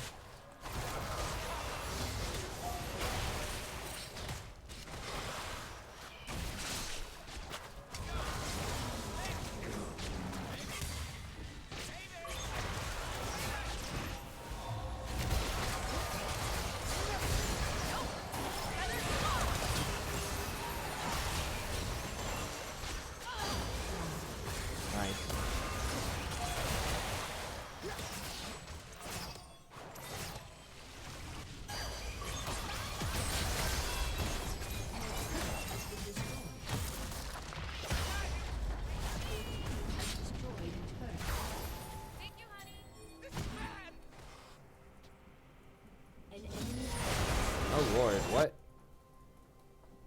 An ally has been slain.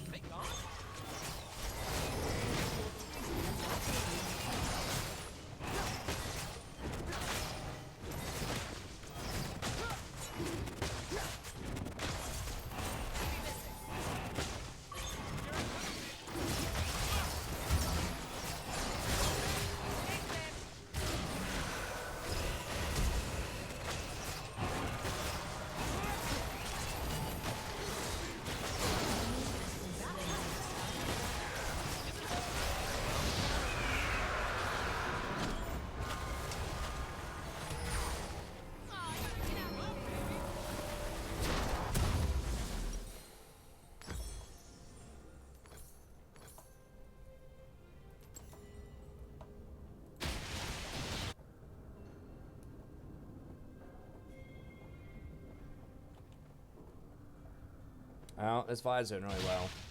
Who is I that? like going for the death cap. I was about to say he better not get another little weak item. No waste of time.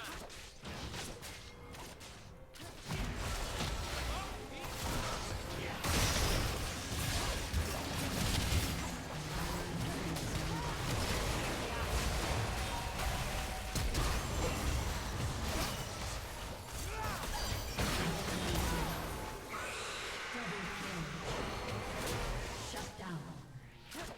An enemy has been slain.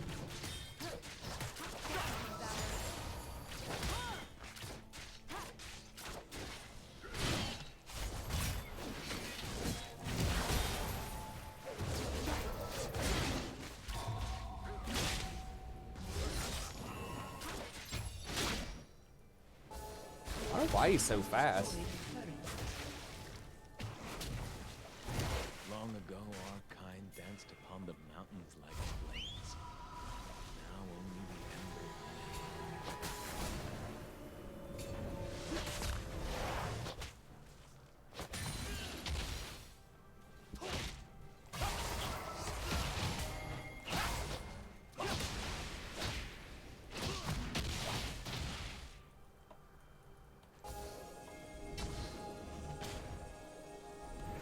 What's happening?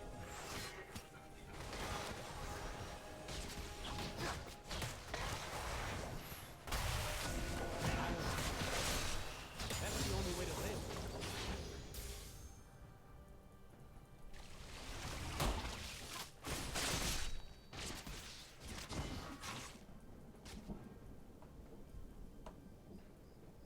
If I panic, what would you do?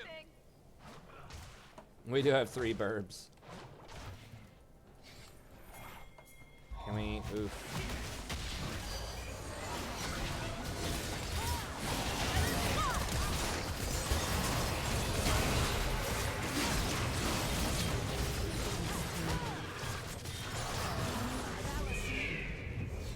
An enemy has been slain. Double kill. Aced.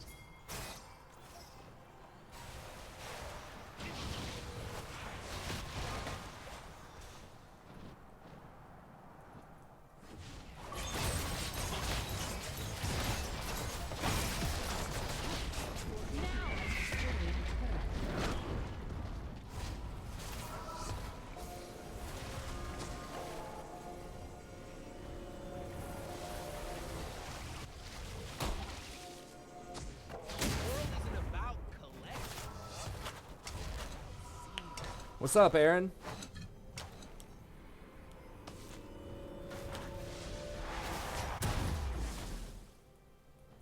I mean, we just beat them in a fight there. I don't think they really threw.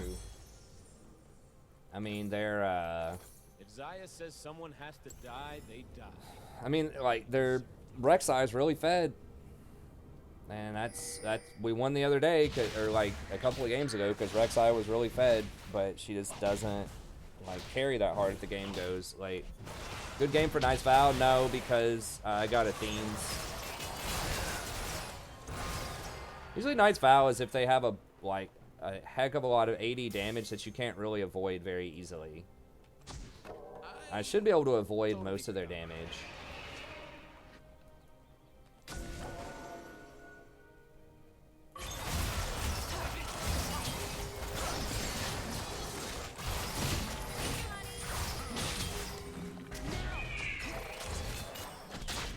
Let's see what these animals can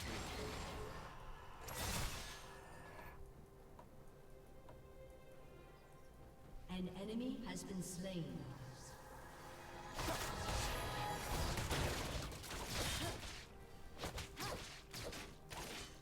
Killing spree.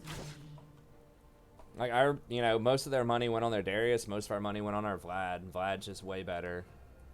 Magic isn't supposed to. What's up, Shauna?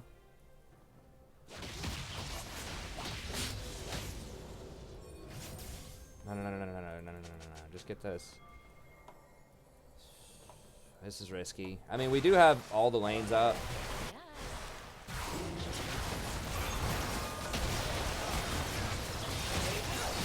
Like, we see Rek'Sai. She might get here in time to take a look at it.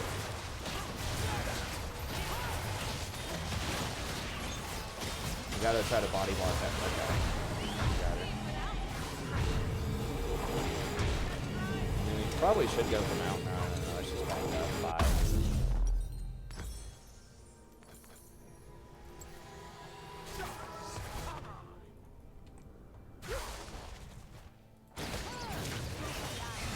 Careful, bro.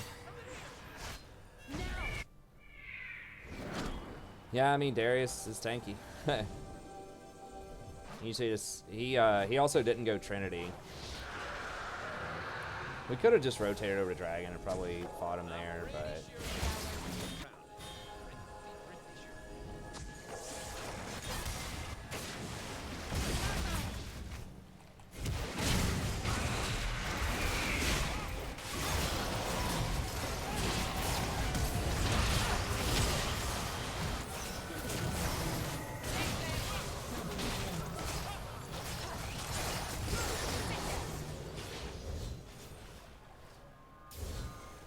Phase Rush. Pretty much every Vlad goes Phase Rush, I think. These days, anyways.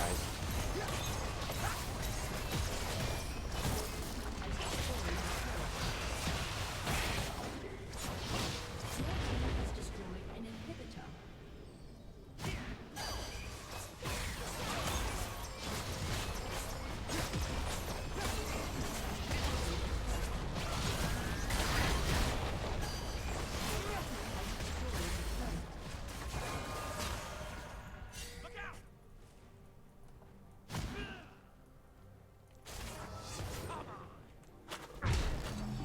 He's fine.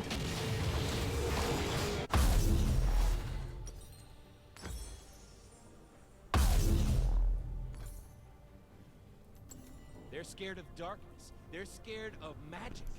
They are scared of where I'm from. Hey, W3R. I appreciate it, buddy.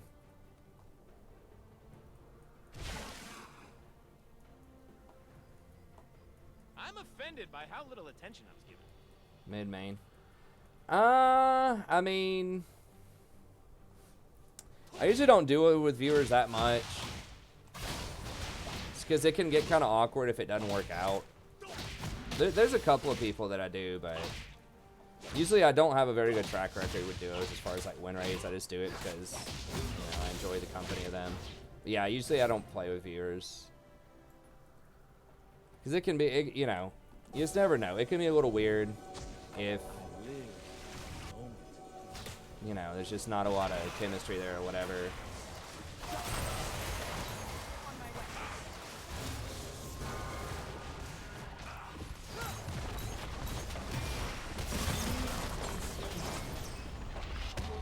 Has destroyed a turret. Rampage.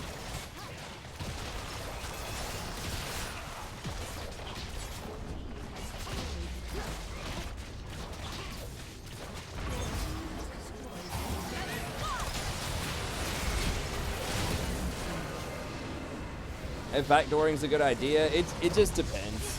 It depends on how desperate your situation is. I've seen people throw trying to backdoor, and I've been backdoored and lost to it several times, so.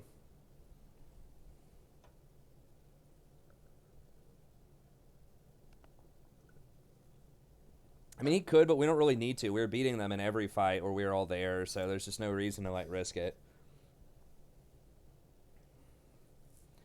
Like, I would probably only backdoor, like, by yourself, trying to risk it if you think you can't win a normal fight. Otherwise, you should just normal fight.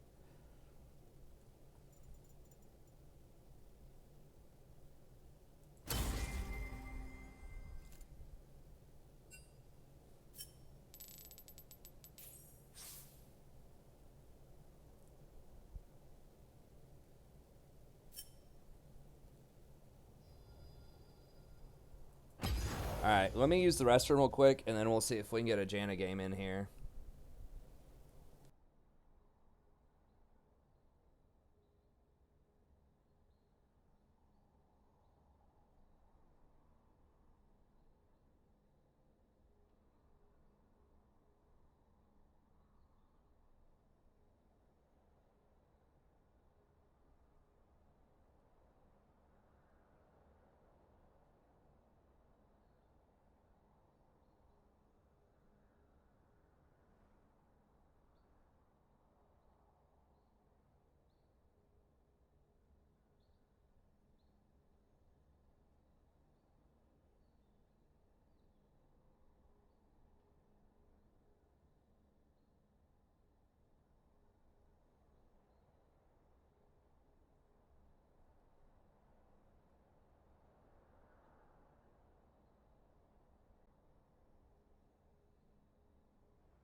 Oh, my bad, my bad. I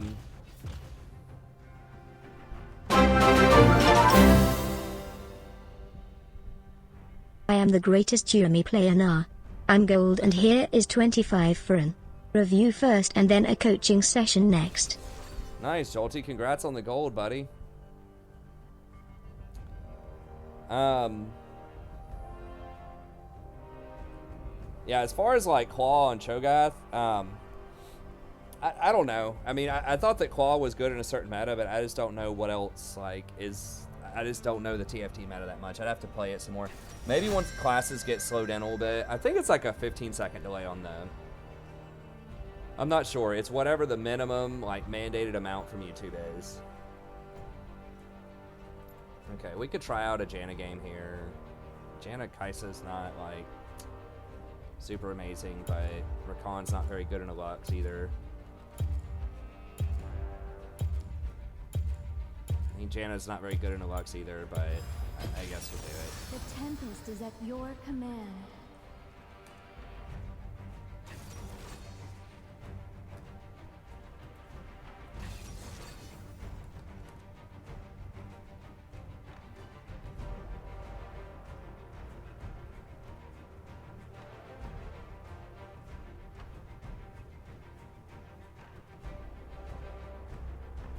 Comet Taste, Mana Flow, Celerity.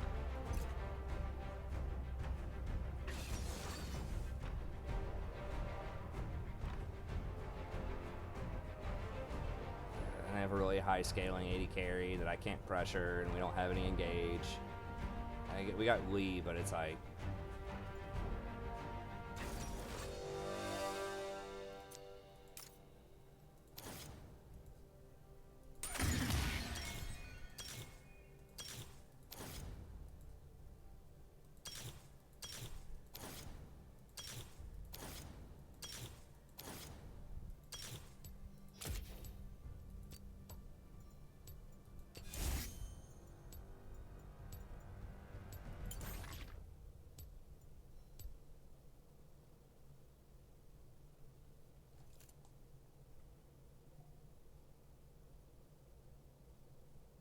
Jolterion.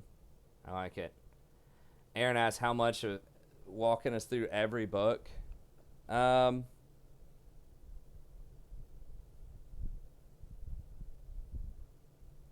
don't know. That'd take forever, man. Depends on what you mean by a walkthrough. I mean, honestly, I haven't read like a decent chunk of stuff up there. I just kind of have it because I got it at this used bookstore years ago. I could walk you through some of my favorite ones, I guess. I haven't read a lot of them in a long time, though. Like, I read so much more probably, like, 5 or 6 years ago before I started the channel.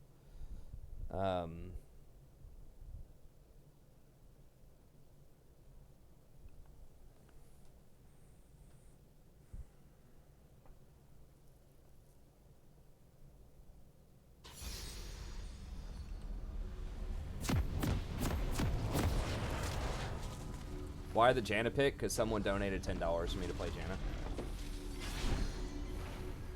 Janna. Vent.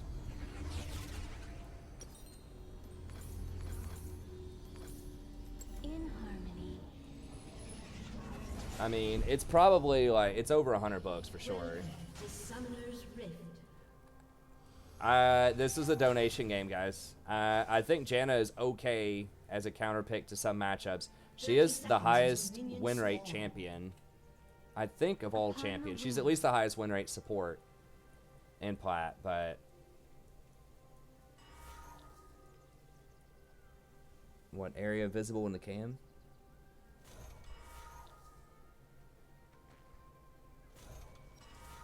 Yeah. But yeah, I mean, she's all right. Usually you want her against dive teams, and you want to have the higher scaling 80 carry that like is good. So you need to scout them on op.gg, which I didn't do very well. But yeah, you want to scout them, and you know, you need to basically you need to have the scaling, because Janna really like can't start that many fights by herself, but she does add a lot of extra like multipliers, you know, with her shield and ardent sensor and all that kind of stuff. So she's great with like a Jinx someone who's gonna get crit. It's like okay with Kaisa. Kaisa does scale pretty well, but Kaisa's gonna get her shield broken too.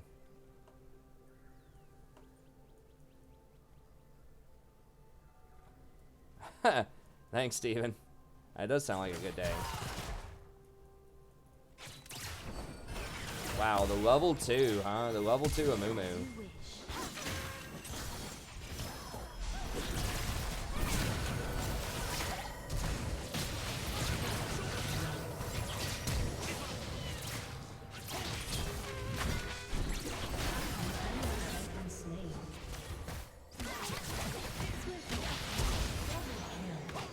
Wow. Alright.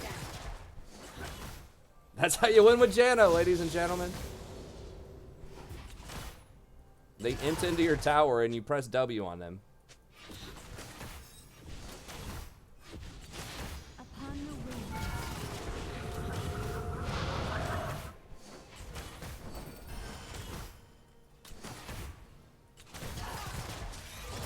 Gotcha.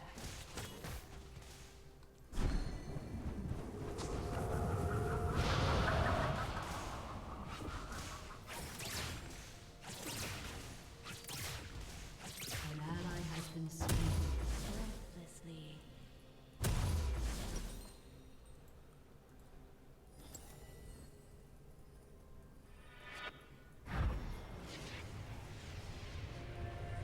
Mumu's like, I got this, bros. An ally Don't has worry, been Fizz is gonna slain. throw, or like, other people are gonna throw. Enemy has been slain.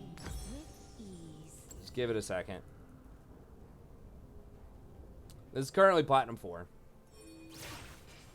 So my highest rank this season's been D4, and that was in June and July.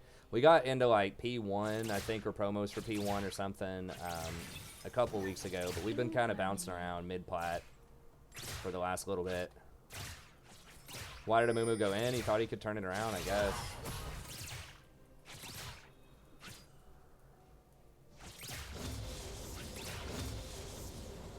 He hadn't hit a bandage. Maybe he had Aftershock available or something, and he thought like that was, you know, gonna be enough.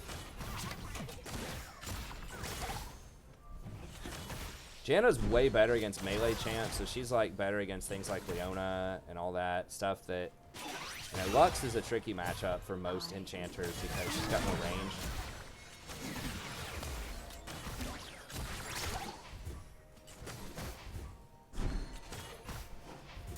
But it's hard to walk up because if she binds me, I'm dead.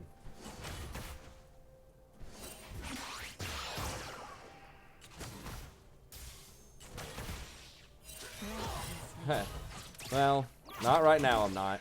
Like I said, I've been D4 several times, but...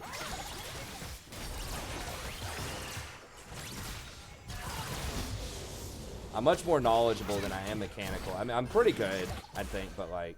You know, I can talk a bigger game than I am.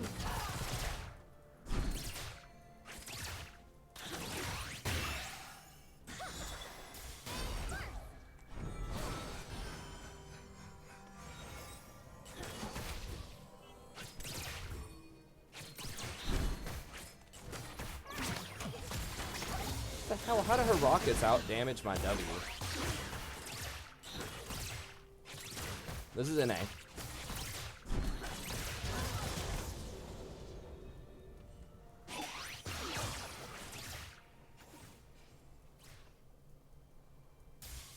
The storm approaches.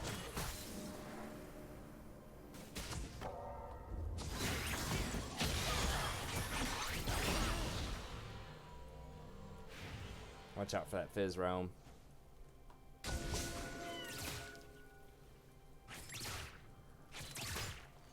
Swiftly.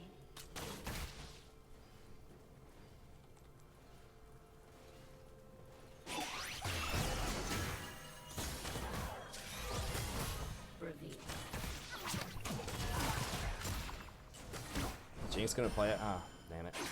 This quick. I say Jinx gonna play that far back, she's not gonna get her cannon.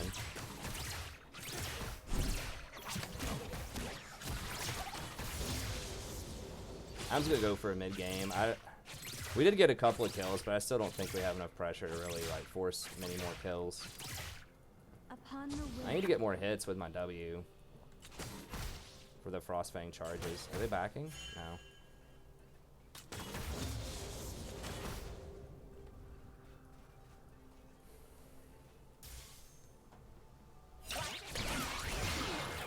In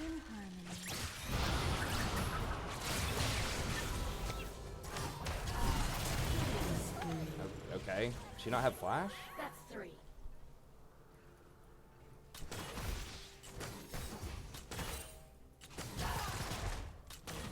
By your command.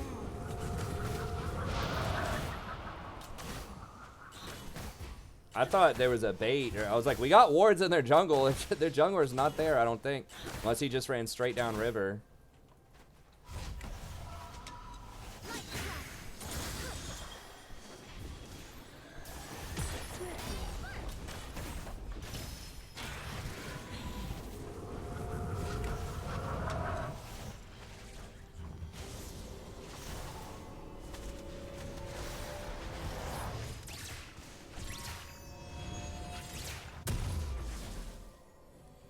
Breathlessly. Probably. I don't know.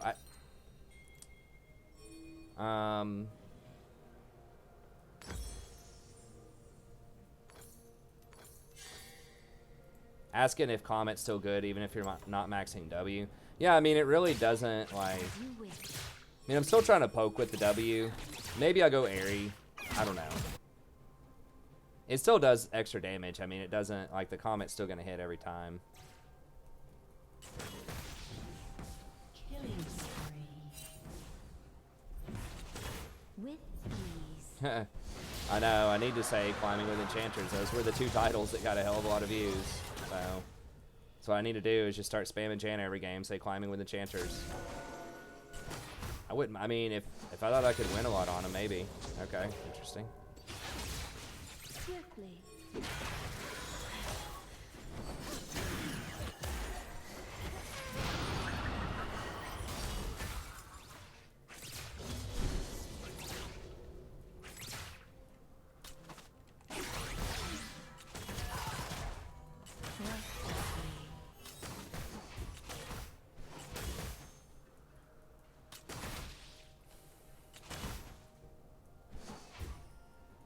Moo could still be here in theory.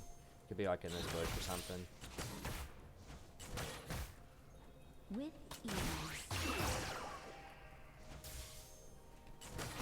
I mean, Janna is pretty good at Clown Fiestas in general because she's so fast and you can just get out of almost anything. You got so many escapes. Rampage. As long as you have enough engage. Like, the problem is there's just not a lot of engage, but...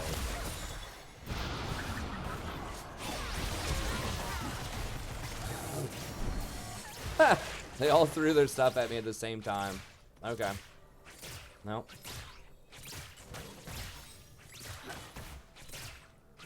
As you wish.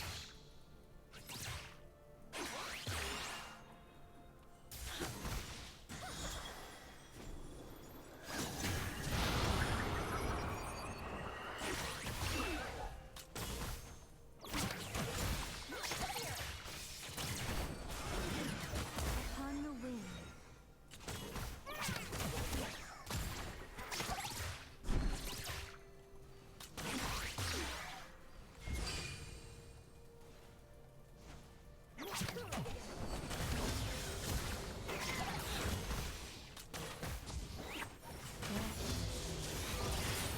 They can run, but they can't hide.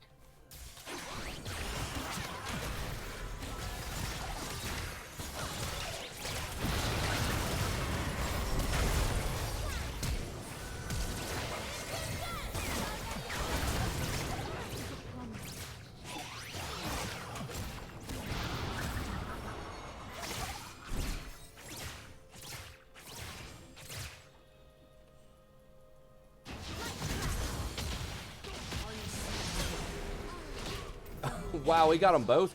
Holy crap, he's really fed. Did I get assists on those? I'm not sure.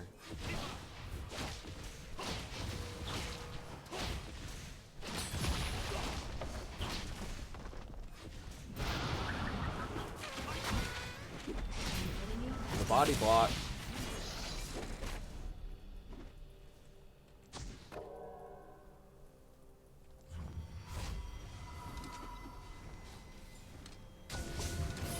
Jolterion. He's leveled up.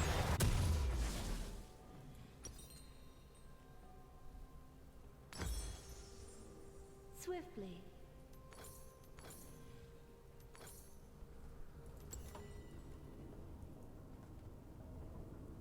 Got 1 assist.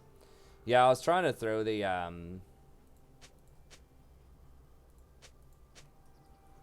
shield on the Lee, but he got there like really quick. Lee must have got. I don't think he got buffed. Lee has been doing very well lately. I don't. He got a 10 damage buff on his Q, I think. He did get some buff like maybe 3 patches ago.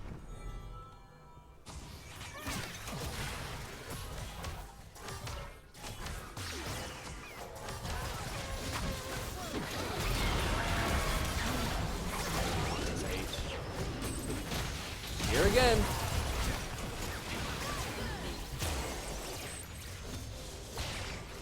Guess I shouldn't have warded over that edge. I got way closer than I thought I should have.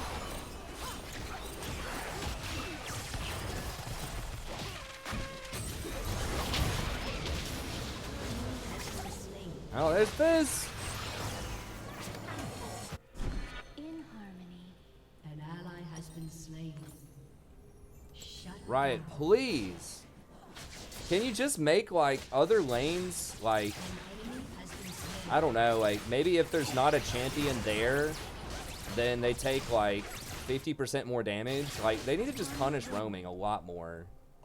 I'm just so tired of every game. It's 4 people bottom constantly. We did an alright job with it for a while, but the thing is like they can even screw it up several times and still like the strategy works.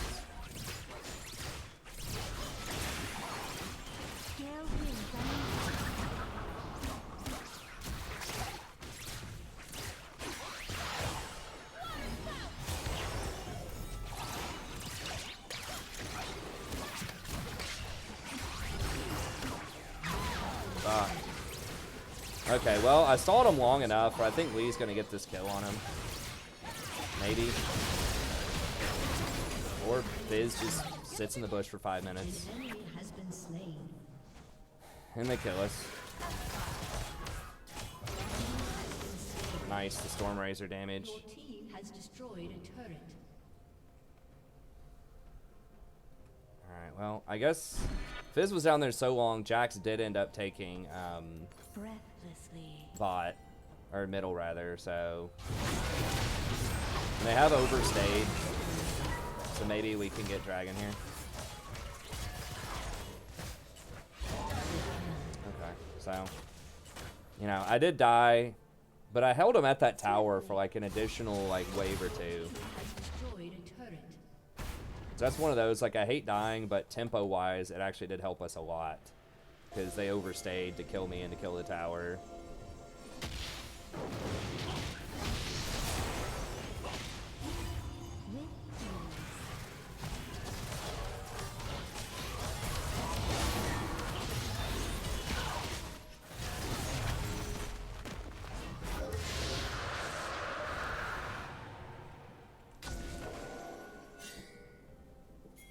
In harmony.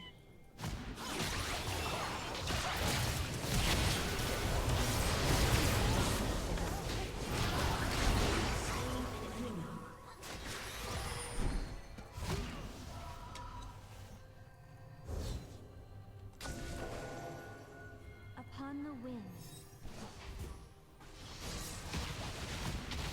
Yeah, he get his pop, throw a shark out. Okay.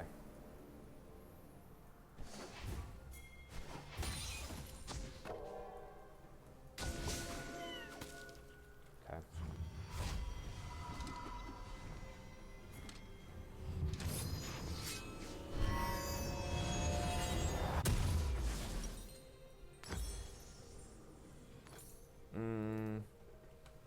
Do I? Okay, yeah. As you wish. Alright, we'll go Ardent. Kai'Sa's pretty fed. I just can't. I think Yumi is really strong, but I just can't win with Yumi. I don't know. I feel like she's very, very strong, but I just like everybody else, I've got like a 44% win rate on her. In Not much higher than the average.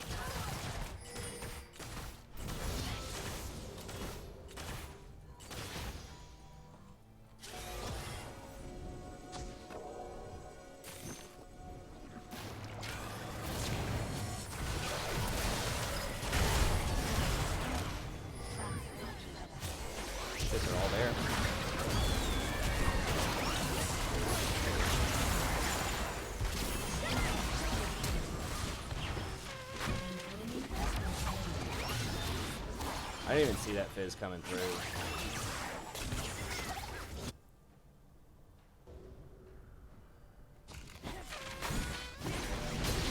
Well, I mean, she's really good. Like, I hate going against Yuumi. Like, she's perma-banned.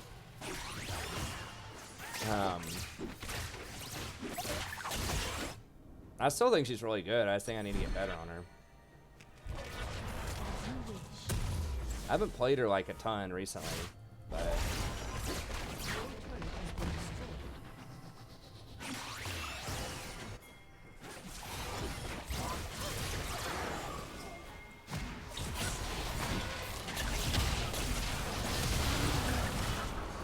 Dominating. Shut down. The enemy has been slain.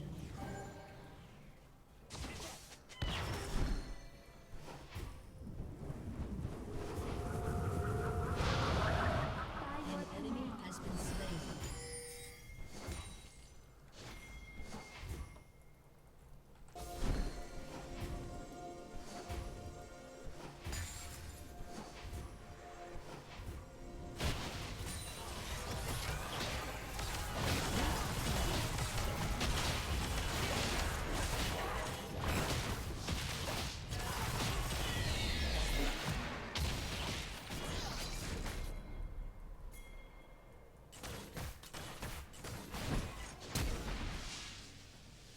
Breathlessly.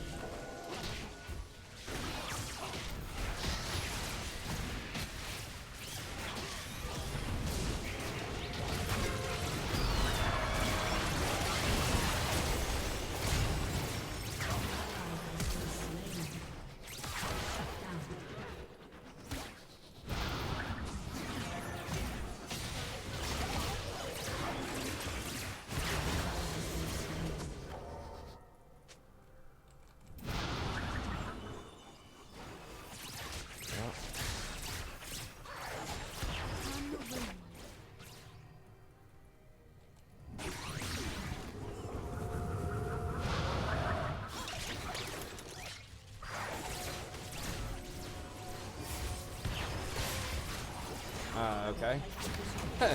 You predicting that flash? Like the challenger of Mumu?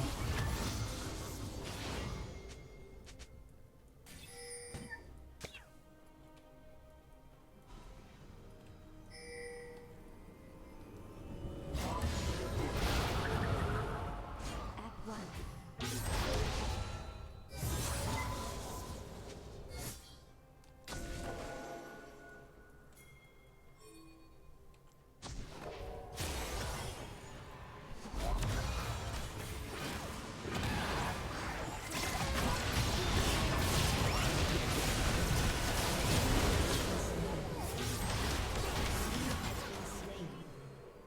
An enemy has been slain.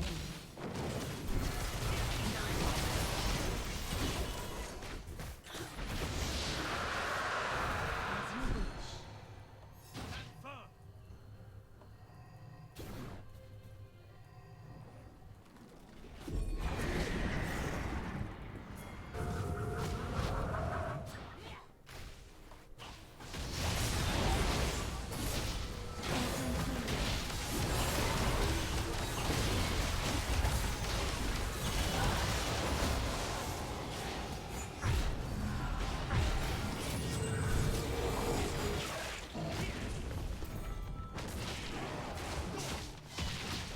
The tempest is upon them.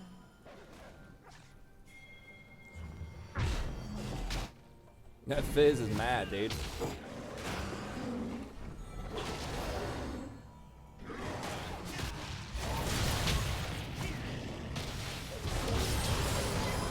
been slain. Has been slain.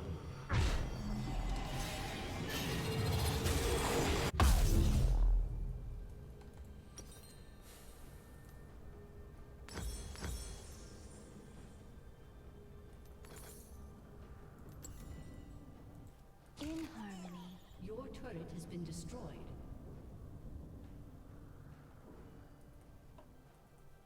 Yeah, I mean, my HUD's massive. I just like being able to see it. I think it's easier for people to see on screen. So I maxed out how big my HUD is. As you wish. I think my mini map is maxed out. I don't know the setting for mini map. Yeah, mini map scale 100%.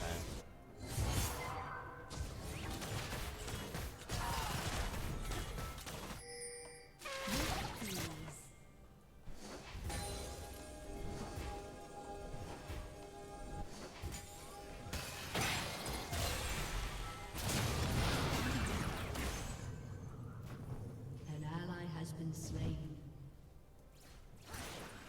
Upon the wind. I don't want to use ult here. Has been destroyed. Your team has destroyed the turret.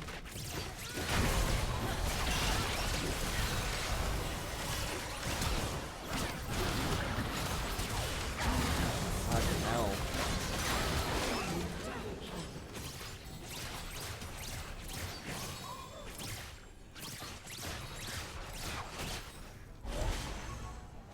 These idiots are just gonna play footsie with the fizz instead of backing. Like, we got Baron, they outpush us. 3 towers. Now they're back. Now they want to help out. It's like, dude, how about you come back over here, kill these 3 people, and then we just run it up middle. Like,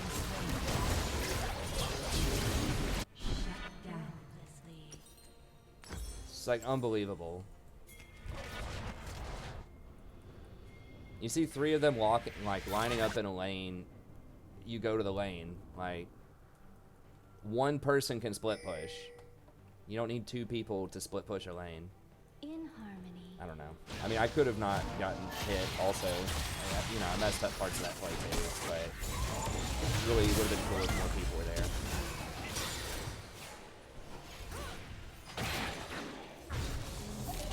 Especially with so much notice, like, we were pinging it for so long. They didn't even get anything. I think that they did get 1 tower middle, but they didn't even get bot tower. It's like you're chasing a fizz, you know? It's not even like you're chasing Sona or something. With ease.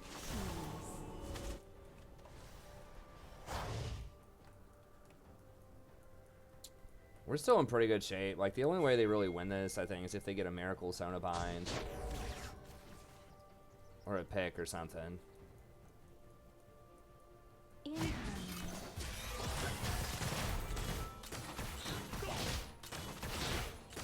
I'm just going Gunblade next. That's bold.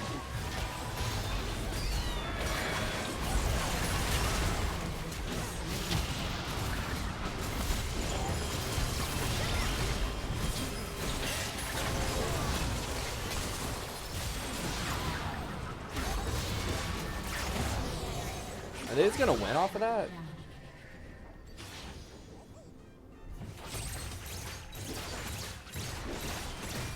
They probably do.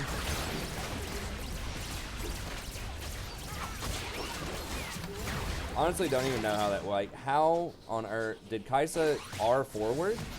How did she die? Amumu missed his ult.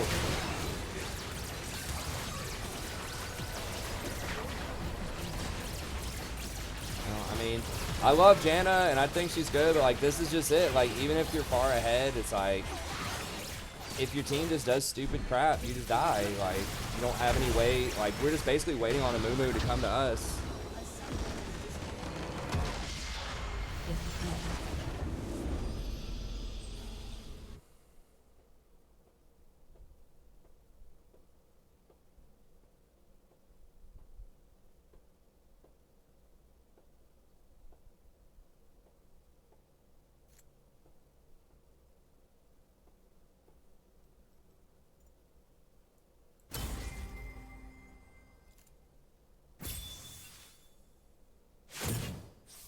And I mean, eventually their Jinx just got really fed and we had no way to get on her.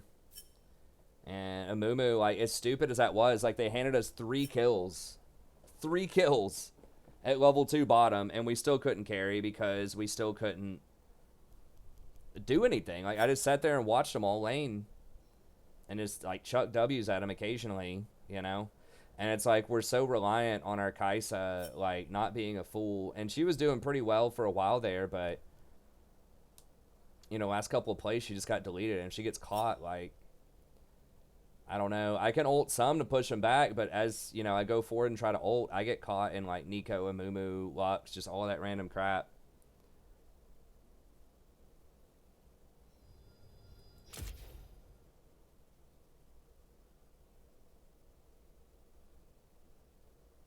Switching to flash on Yumi. Hey, I mean, if it helps.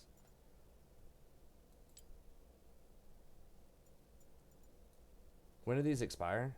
Oh, okay, September 2nd. So, yeah, I do need to use these. Good call. Okay, I got 300. What?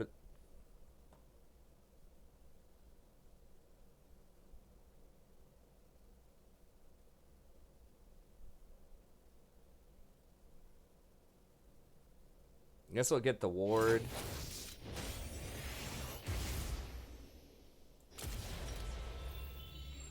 D4. We had D4 a couple of months ago. Best enchanter is probably Yumi right now. How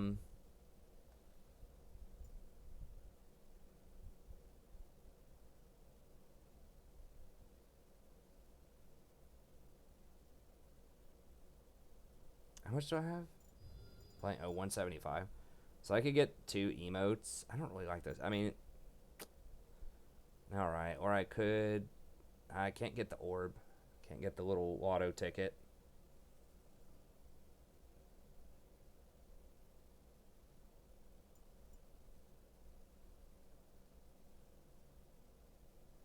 I don't know. I guess let's get the emotes.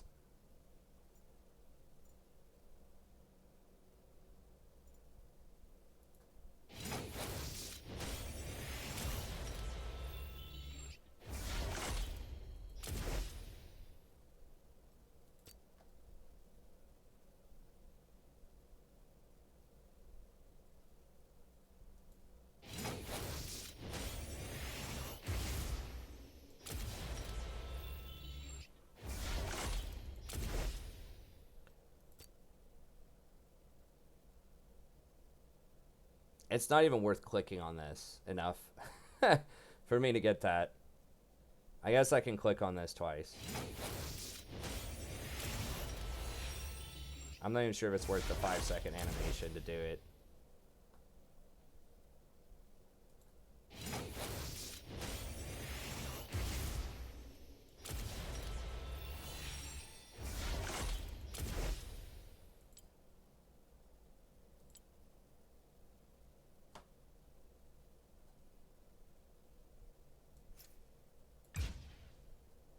So you want old dab penguin.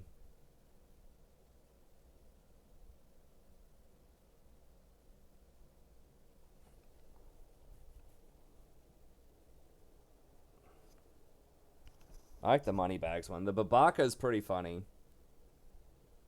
I like the look of that one, but I think it's a little aggressive.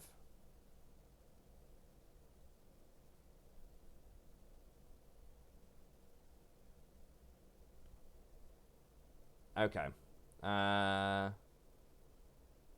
Wait, what is your what's your op.gg? Link that to me, Jolty.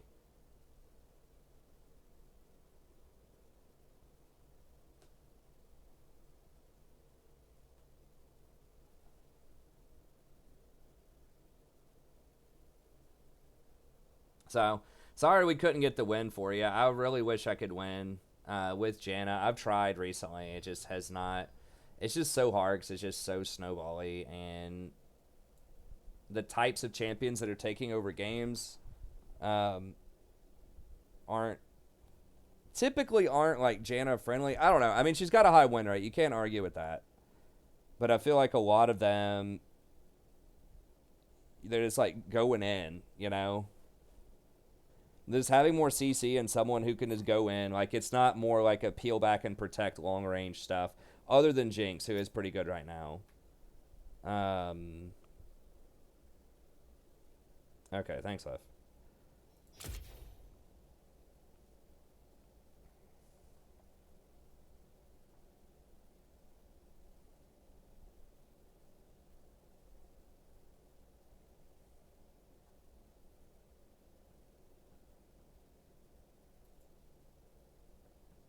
Nice.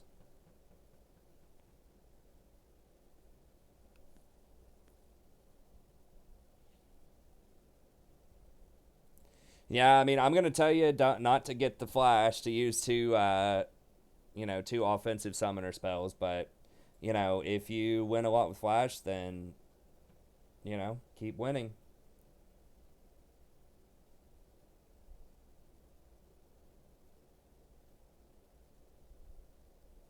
Yeah, I mean, the rest of that looks pretty good.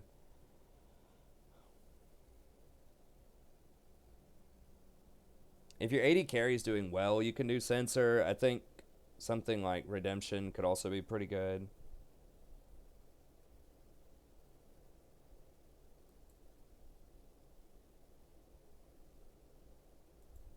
Oh, yeah, I like that one too, the Jace.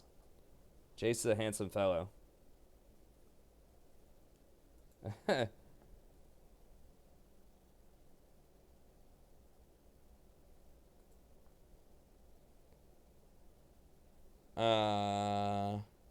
Yeah.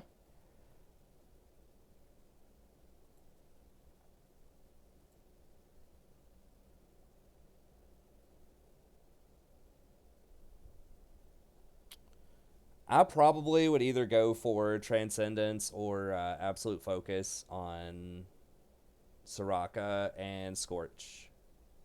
It gives you a lot more pressure in the lane. Like, the only person who gets Celerity, I think, is going to be Janna because she has so many other things that, like, move her win rate around. And I would definitely go to 3 points of Q and then max W in the mid game. I wouldn't put multiple points in E anymore. This thing has been nerfed too much. I mean, it does give you like consistent poke, but I think if you can land your Qs more, then those are gonna be a lot better.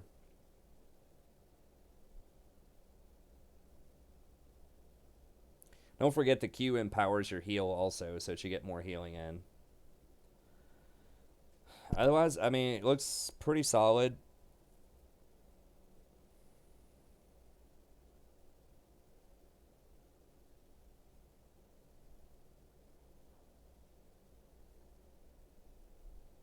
You might want a defensive boot with Soraka. Looks pretty good. I don't know if that was a miss. I think you clicked the wrong thing there or what. But yeah, with the Morgana, you definitely don't want Dark Harvest. I would just build her Enchanter, basically.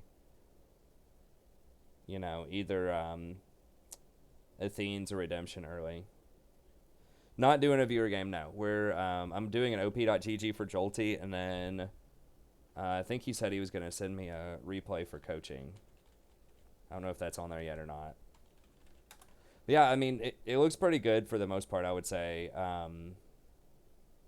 Aside from just the few itemization things that I mentioned.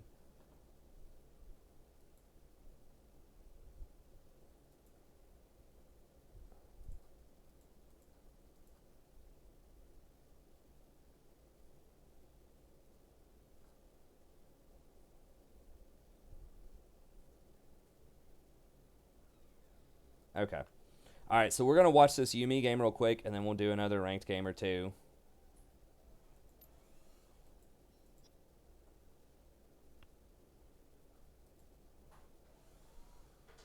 You drilling in there, dear? How does she feel about the drill?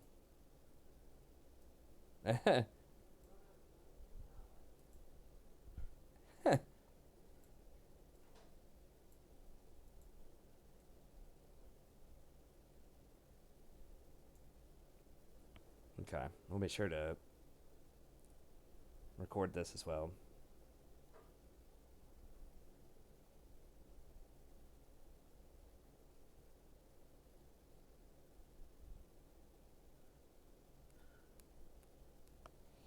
I have several other coaching sessions I need to put in the playlist too that I did a couple weeks ago.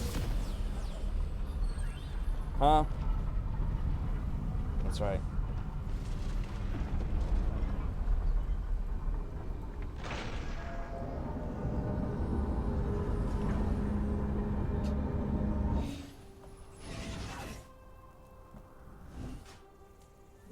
go ahead and record The this. Summoner's Rift.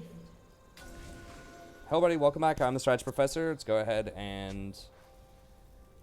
Actually, let me make sure this is recorded. I'm not... 30 seconds until minions spawn. My OBS was blocked out there. Hello, everybody. Welcome back. I'm the Strategy Professor. Doing a little Yumi coaching session here. So special thanks to Jolty for the generous donation. If you'd like a coaching session yourself, just email me at thestrategyprofessor@gmail.com. I can set that up. Do it on stream or off stream. It's just $25 if you're not a channel member. If you are a channel member, it's just $20. You can be either through the YouTube membership system, Twitch sub, PayPal sub, any of those. Will get you that $5 discount. And if you want to watch more coaching sessions, then I'll have a link in the description. This is going to be like the 190th coaching session that I've done, something like that. So be sure to check that out. I have a picture of the champion that I'm coaching, so you can just kind of flip through really quickly the playlist and find some other champs that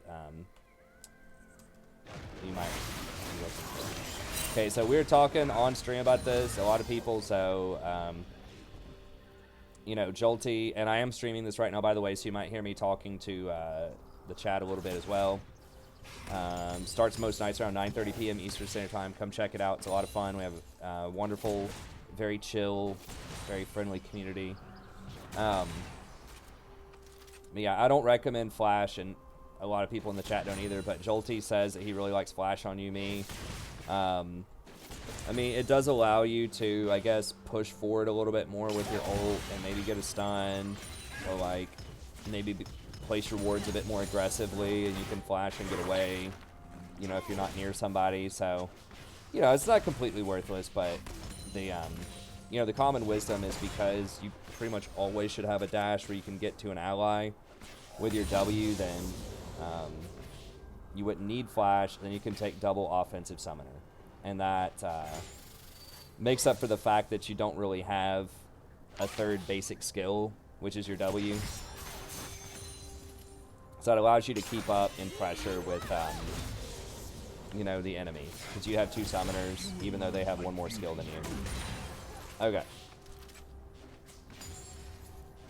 So yeah, you want to be trying to get as many autos in as you can, even when your shield's not up.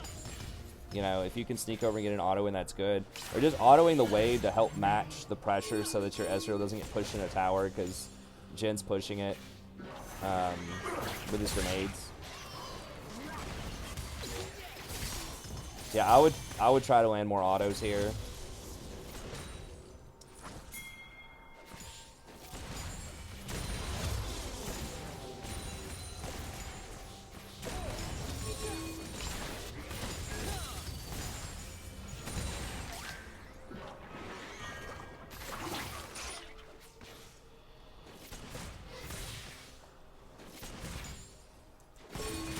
Yeah, so I would spend more time off on Yuumi and just look for autos, try to like help him push the wave a little bit, just like auto attack the minions, help him even it up some. Okay, so Vi's right there near Dragon, so she might come around the back here, so, or she might fight your Nocturne in the jungle, so be ready to like rotate if you can.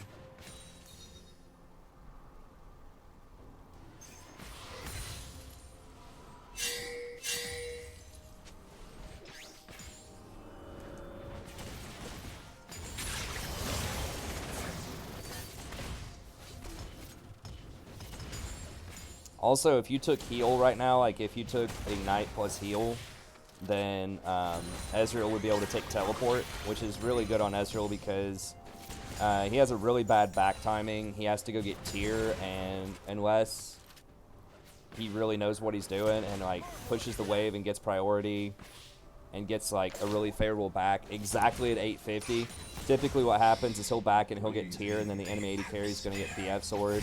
So it's going to be a very disadvantageous position if that's what happens, which is typically what happens with most Ezreals. Even in Challenger, like, it's pretty hard to get that exact back timing that you need. It's a very small window. You know, you've got about 2 waves, so you got like 1 minute to get them into the tower and back before they do. And even then, a lot of times they can just overstay for a wave and come back with a BF sword anyways and just lose like a marginal amount of experience and gold. So that's why you even see a lot of like pro players on champions that get tier early, like on Ezreal or even on Kai'Sa if they're going for the tier build.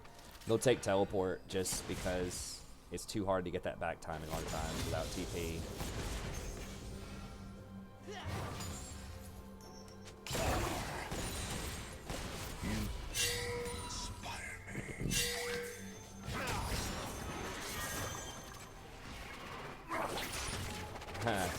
Yeah, well, it does happen on Ezreal's a lot of times.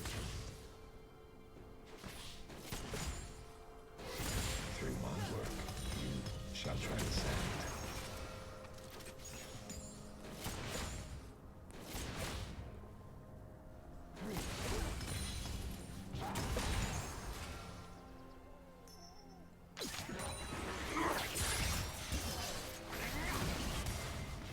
Okay, nice.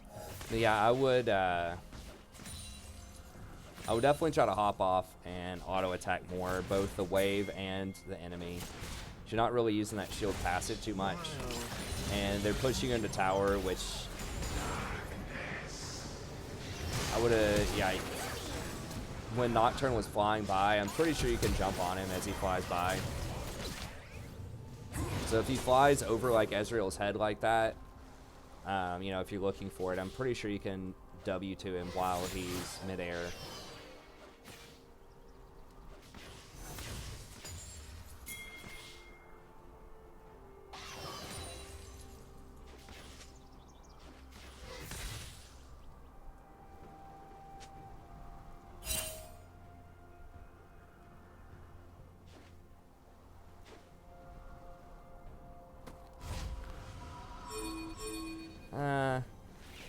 Nah, TP, like, you need TP when you don't have wave management, though. Like, you're kind of right, Lev, but, I mean, higher low people are going to use everything better, but at the same time, like, you need TP even more as a crutch for wave management because you're not going to be able to manage your wave as well, like, in the lower. No, you flashed later because he was too far. I think. You'd have to double check, but when he flew over your head right here, when he flew over Ezreal's head, I'm pretty sure you could have W'd while he was mid-air flying over. And I think he was in range, but...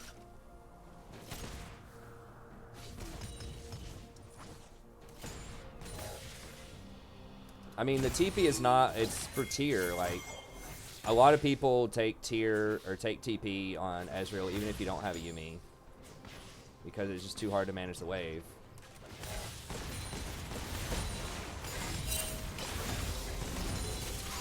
Okay, Vi's about to come down. Yeah, you need to... probably would, like, right there, you just want to stay attached and wait on the Vi to dive you. I assume you probably didn't see her, but... Okay. I mean, as always, individual, you know, results may vary, but... I mean, yeah, there's like 300 IQ TP plays, but then there's also like 1 IQ TP plays, you know? Like, I've got 800 gold as Ezreal, I back with TP and get tier. Or just like, you know, top lane, I backed, so I TP back to lane. It's like, yeah, things like Ignite top are better, you know, in some better in lower elos than higher elos, and, you know, barrier on Ezreal is going to be probably better at lower elo than higher elo, but TP is still going to be good in a lot of circumstances. Even just like really basic stuff. You just TP back to lane after you back.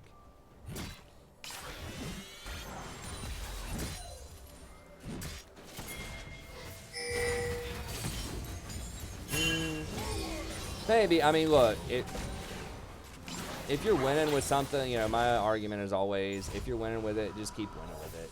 Or whatever. Maybe just, you know, if it's working for you, that's fine.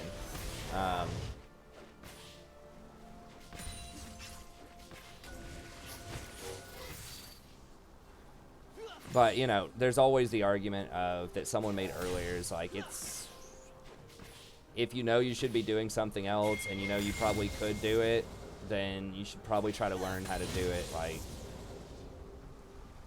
you know, the more difficult or the more proper way, right? Like, you know, an example of this is like that people ask me all the time about what about like tank items on enchanters, and it's like, well, if you buy tank items on enchanters, they're going to be a lot worse. So you just have to learn how to position. Yeah, it's going to suck because you're going to get caught out.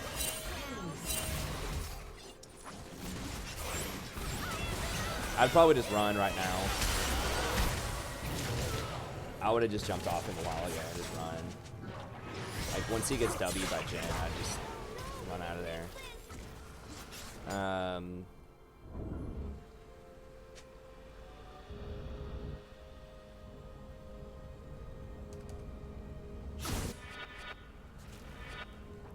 Yeah, at this point, I would start, like, looking around and seeing who else, like, you can exploit to maybe work around to win.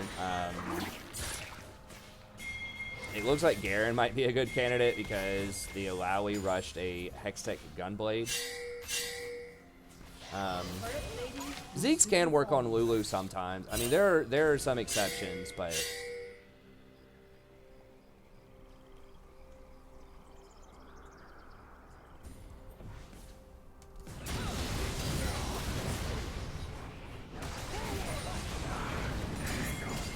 Or maybe you could go around and try to make a play with Nocturne or something. But yeah, I would definitely start looking for some alternatives here. I mean, if they have assassins on Lulu's someone that I haven't really tried that much, but I haven't had a very good win rate on Lulu. Pretty much ever. Like, I'll go on...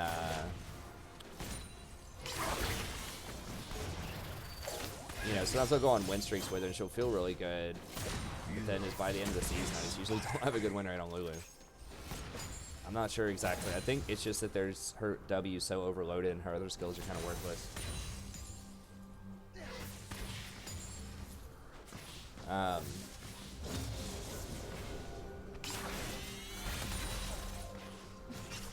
He took stopwatch over boots.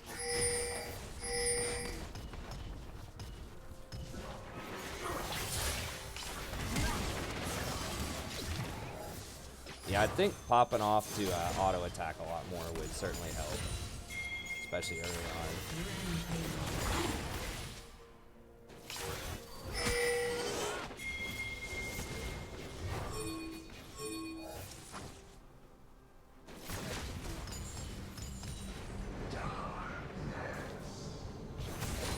Yeah, I mean, I would still recommend going Ardent first instead of Zeke's. Like, I wouldn't really go Zeke's, honestly, unless you really need the armor, because you're paying a very high premium for armor. And it's like, if you just don't get hit, you don't need the armor. But if they have something like Zed or Talon, you know, or Nocturne or something like that, like, you're going to get hit. Rengar. But if you're just looking for maximum offense, then I think something like Ardent Sensor is going to be a better bet for you.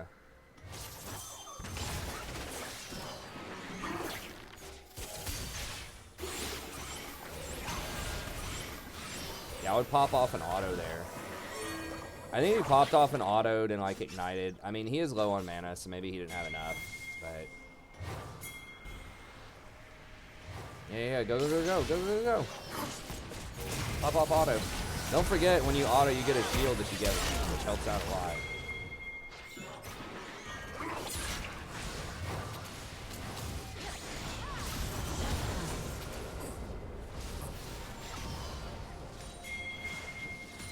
Yeah, I mean, I would say Zeke's is situational on something like Lulu. I mean, she does have a low cooldown ult that you can use proactively, so that's, you know, one of the keys for Zeke's, but...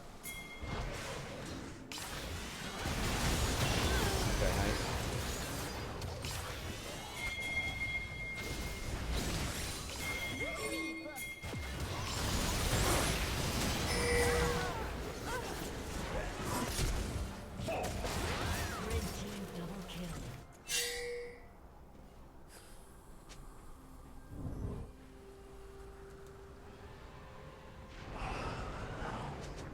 I would definitely get some boots at this point, like brown boots, just because the map's opened up so much.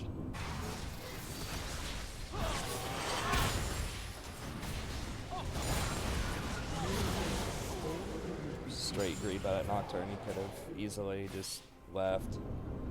Natural probably would have killed him. Red team has slain the dragon.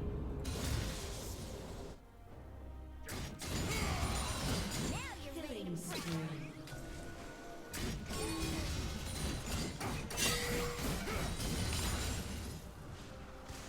Blue team's Garen turret unfortunately has been took destroyed. Cleaver instead of Triforce, but I saw there was a Garen in the G2 game, G2 Fnatic. That was pretty funny with Yuumi. The Garen bot lane, Garen Yuumi bot lane, which I thought was hilarious. But he went off, man. He had like 8 kills or something that game. I was like, is this a troll game that like doesn't count for anything? It's like, no, it was actually a tournament game. The playoffs game.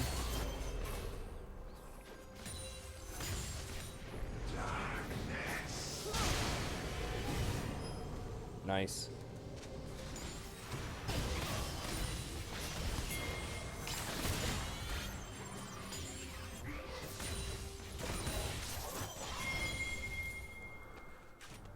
Oh, Garen go get him.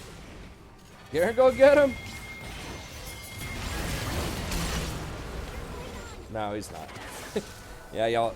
Probably, like, when he turns the corner right there, I probably would have left him alone. Never buy boots or potions. Potions I understand, but I would buy boots. I mean, sometimes you'll see Yumi's, like, not go boots. Blue team's turret has been destroyed. But, Red team double kill. I like that emote.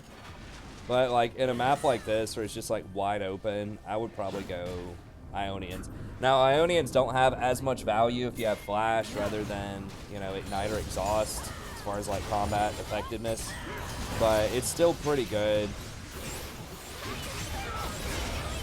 I would get at least brown boots. I mean, you gotta be able to rotate. There's just so much, like, random fights, so many random fights breaking out. I think most people get CDR boots on her because, like, you don't need a crazy amount of speed because you can be attached to people, but you do need some speed, I think, for those times when you need to go out to ward or you need to rotate or whatever. And you get the 10% cooldown on summoners, which is pretty good. Do I play Pyke? I have played Pyke some. He's fun, but I just don't have a lot of success with him. I get more frustrated playing Pyke than probably any other support. Because I just feel like I just always get just outplayed with his ult. Everyone always saves their heal or their flash or their dash or whatever. Feels like every time I try to ult.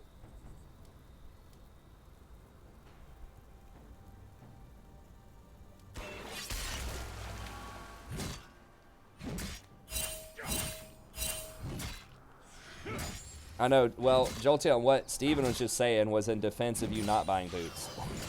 He was trying to defend you with what pros are doing. But I see a lot of people getting boots because you need to be able to rotate.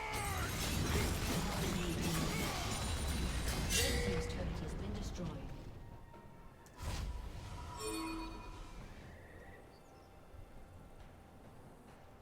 Red team has I wouldn't do Ardent here, and the main reason is, like, your Ezreal's doing terribly, and you don't have anyone else that, like, really benefits a lot from autos. I would probably do Redemption, or if you want something that's a little more reliable, maybe a Shirelia's.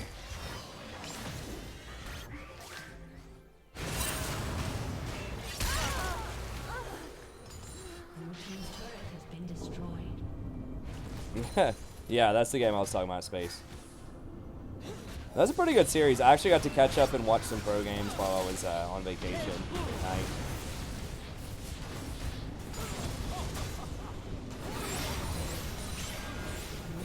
Couldn't go to sleep. We had our daughter sleeping in our bed, and she just, I don't know, it was just weird. It was a pretty crappy bed, too, honestly. I mean, it was a really nice home, but it was like a little box spring, like this kind of junk bed. It was too small for the three of us, and I don't know. My sleep schedule's just really far off too. I just couldn't fall asleep. But a lot of it's because I was like hanging over the edge of the bed, you know.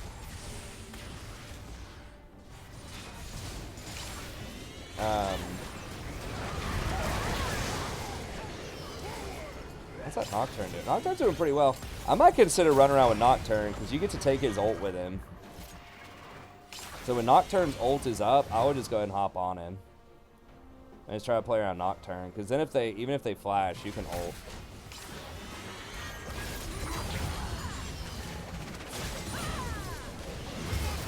Yeah, I need to keep up with the pro scene a little bit more. I wasn't doing it when I was doing a lot of TFT stuff. I just didn't have time, but especially now that playoffs are around, it's looking good. I've tried to get back into actively managing my money a little bit more. And so I've been like listening to a lot of like financial stuff. What's up, dear?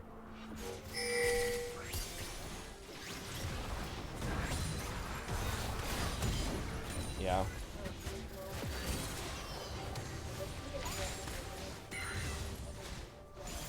Yeah.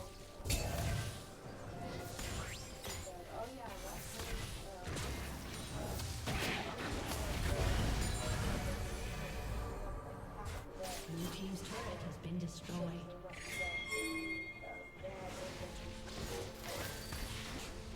I thought about going to the couch. That's true, yeah. I mean, it was a really cool place, but yeah, it's kind of dated.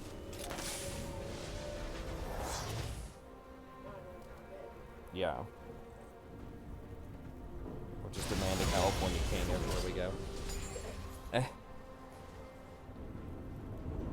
They have a California King air mattress. Red team is slain by Nash.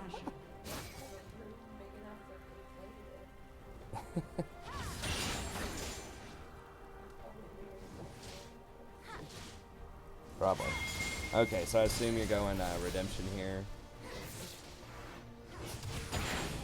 Yeah, I would really stick. I would just like not be around this Ezreal most of the time. I'd just pretty much anyone but Ezreal. Back on my own. I think you being on Nocturne, he'll give you a lot of assists.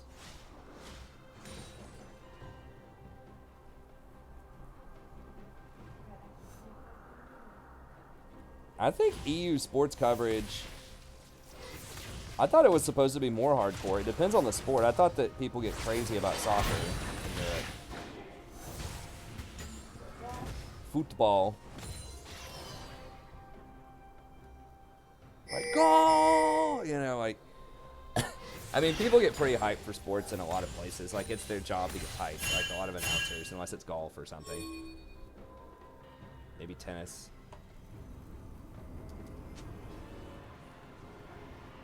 Red They're team like, has slain the dragon. what an insane punch that was. Oh my goodness.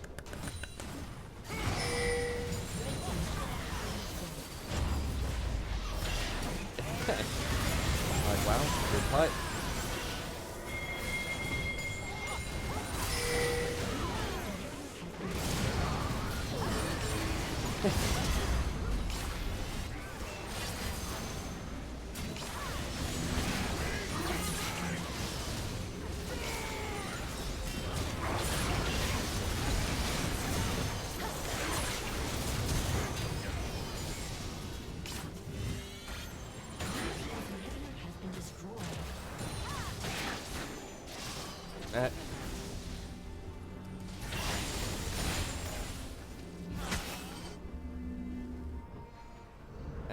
That's right, yeah. Instead of the goals thing. So, football is kind of catching on in America, but still not like that big. I don't follow traditional sports very well. I just don't have time. I mean, there's only so much time. There's other stuff I do, rather be watching. Usually it's just a social thing. Like if people are hanging out watching a sports game, I'll have fun hanging out watching a sports game, you know, but definitely not going to watch a game by myself. And, you know, a lot of people that I hang out with, the friends that I hang out with, just don't really watch, like, that much sports.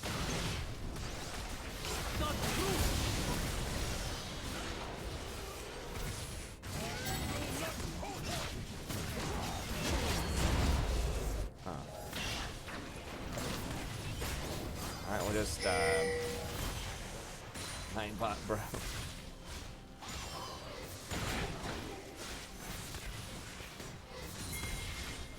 Huh. It's really not. It's really not, which is weird. Like, I don't know.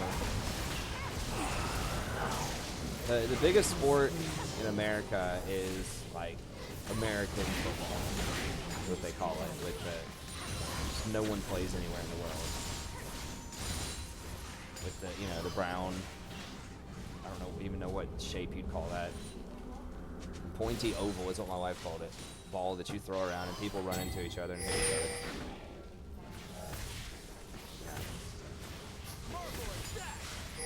Yeah, that's what most people watch, and then I think probably basketball is probably the second most watched, and then probably baseball.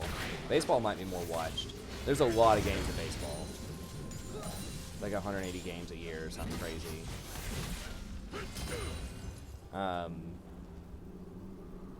So technically, baseball might be more, and then soccer or football is probably like the fourth most popular, I would guess. People really only care around like the Olympics and World Cup, but it's I don't know. It's a popular thing for like kids to play. Like kids play it a lot. It's just like adults just don't watch it very much. Okay, so they're on Baron.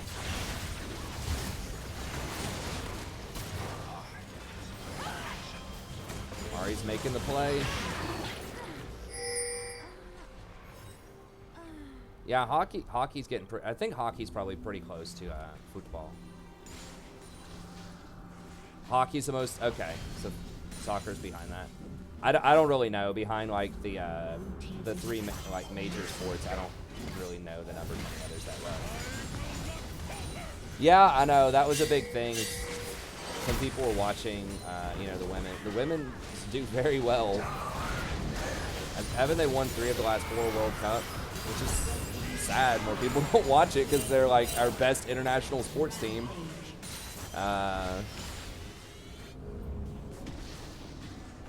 That's just how it is, man. Sometimes life's just not fair.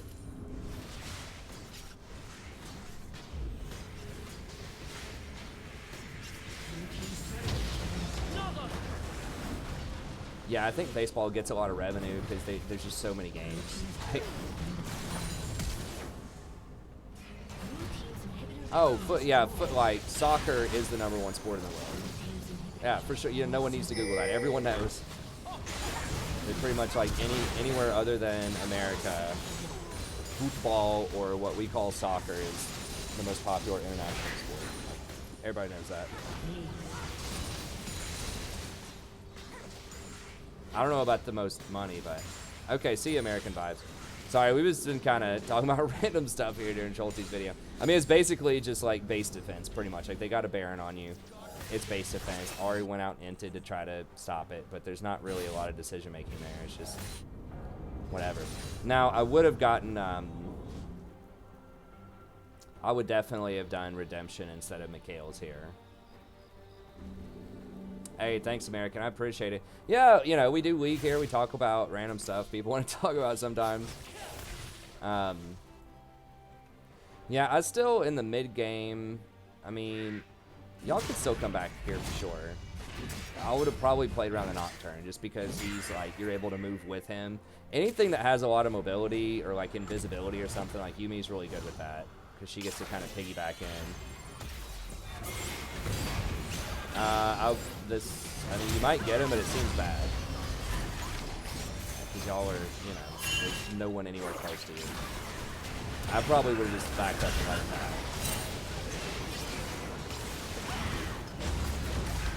They took forever to kill you because Garen is tanky, so maybe y'all can turn around. It seemed really rough because you had no vision of anything, and they were nowhere on the map. But they just did not have the damage to kill the Garen. Yeah, cricket I think is really big in a lot of places that were like former British colonies. I've heard it's really big in like South Asia, India, and Sri Lanka. I have a friend from Sri Lanka. Red team's turret has been destroyed. American football has the highest revenue. Huh.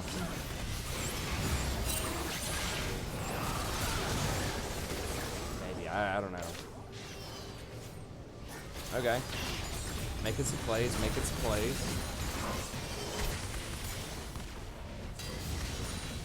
I think cricket is similar to US baseball, but I really don't know like that well.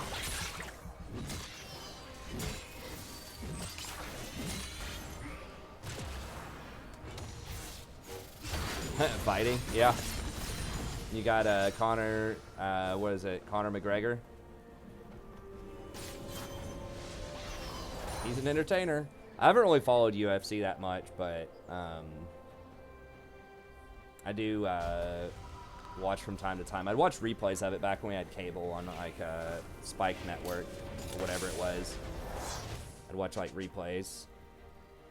Occasionally, if I'm in a bar or something, I might watch a live fight, a pay-per-view or something, but I don't watch it that often. I'll just watch like highlights online.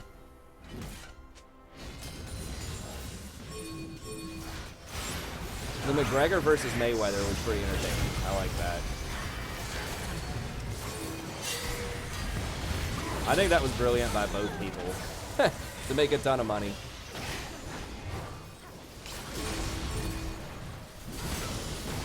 Oh, you train at his gym? Nice. He's a very good businessman.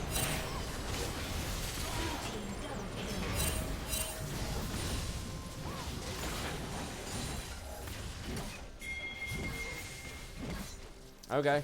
I mean, they're throwing really hard. You're just getting some easy catches here.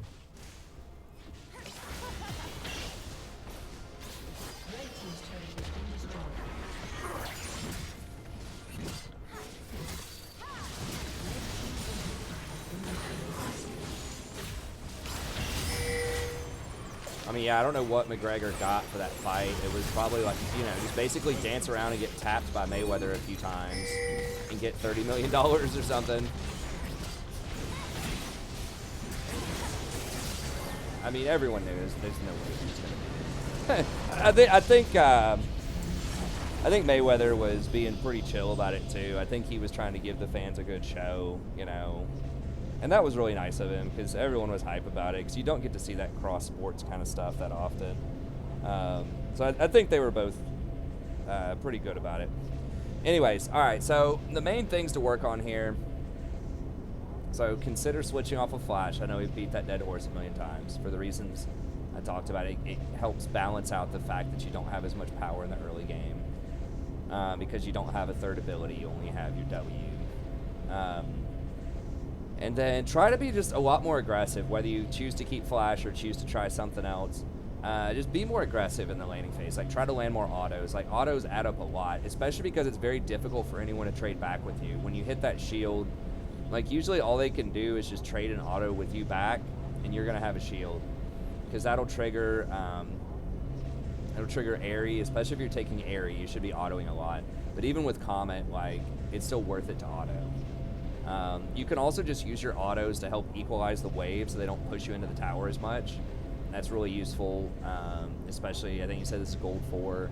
You know, that's really useful because a lot of people have a hard time last hitting under tower. And then just, like, use your Q more. It felt like there were times where you, like, really weren't, like, where I was pretty sure it was off cooldown, but you weren't using it. So try to, like, auto more, use your Qs more, get aggressive. And then in the mid game, I like that you kind of abandoned Ezreal for a while and tried to play around other people. You know, Garen's okay. Like, he was someone who was pretty far ahead, but Nocturne's pretty far ahead too. And I probably would have gone, like, whenever Nocturne has his ult, whenever you see that green dot on Nocturne, I would go seek him out and then just, like, go walk around with him and just have him ult on people. What else? I probably would have gone Redemption instead of Ardent Censor, or if you don't like Redemption, Shirelia's, you know, just to help you make some more plays, especially if you're on, like, Garen. Shirelia's can be really good. Redemption is just kind of a good all-around team fight ability, and if you already have Athenes, it gives you a lot of extra AP. I think it gives you like 30 extra AP with all the mana that you get on it.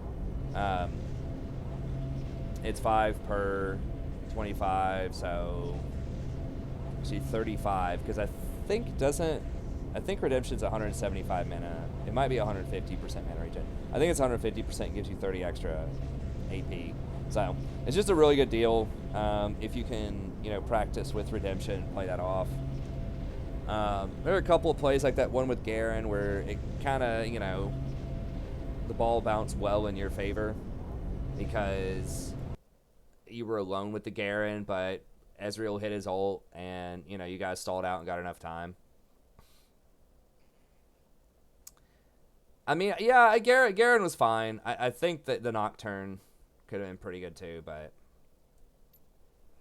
anyways, that's the main thing, is I think just try to be a bit more aggressive early game. Yeah, the mid game was pretty solid. Try to jump off and land more autos even in fights as well, though, because that gives you a shield, which the shield has been nerfed, but it's still a pretty good shield even in a fight.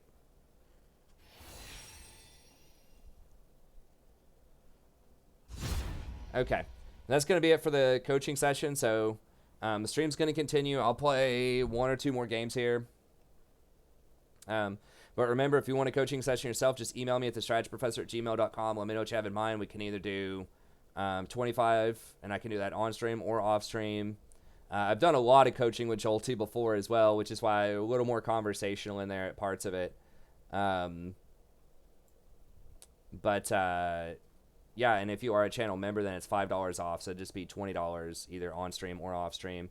Put the coaching in a playlist, so you always have access to it, and even if you don't have the money to, you know, go for a coaching session right now, or you just want to see what's up before you commit to a coaching session, remember I've got about 190 videos there, so you can just kind of flip through, see some of your favorite champions, see how I talk about the champions, and see if it'd be something that'd be interesting for you.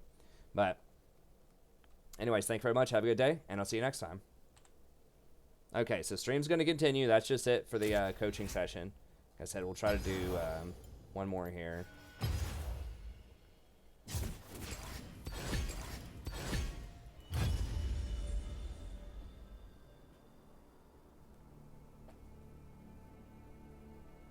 Don't have therapy, only mass.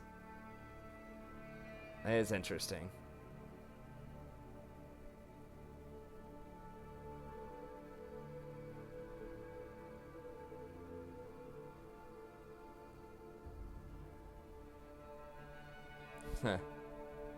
Yeah, I've just completely disabled chat, honestly. Like, you can't even see the chat anymore.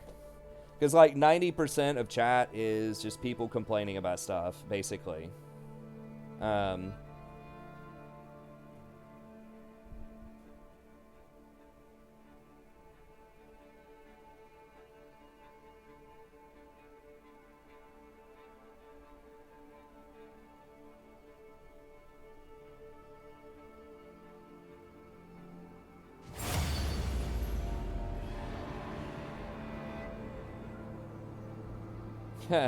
Yeah, I feel that. I feel like I've lived that exact same scenario so many times.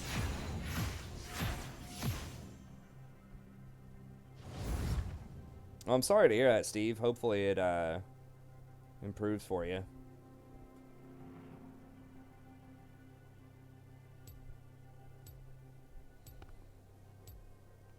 Yeah, it's like, you know, and the few things that people say, like, that aren't complaining are usually just niceties, which is cool. It's like, good job, or, you know, GG or whatever. It's like, but you can say that with an emote. You know, you can give them a little thumbs up emote or something. I don't know. I don't usually get, like, super tilted off the chat, but, I mean, I do get distracted sometimes. Like, somebody says something dumb,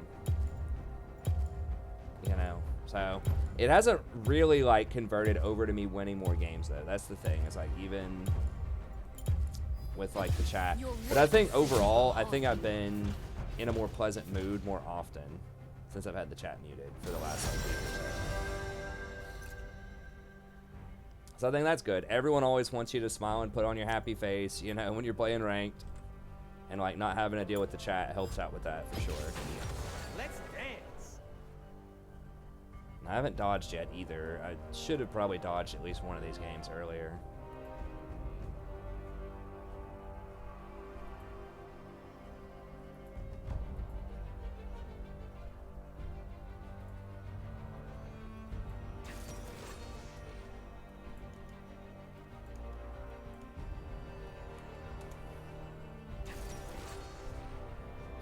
You have to put it on a hotkey.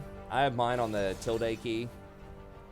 And you just hold it down, and then you just left click and just pick which direction you want to go. It's kind of like the ping system, where you hold down Alt, and then slide your left click and slide your mouse whichever direction you want to do for the ping.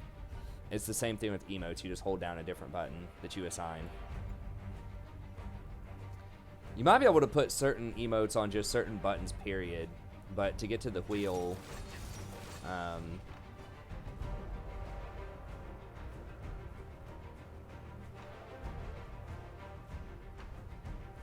okay, so the Fiora does play Fiora a lot. Gold 2 is kind of low, but for the average MMR here, but it's not that bad. As long as she's on Fiora, I think it's fine.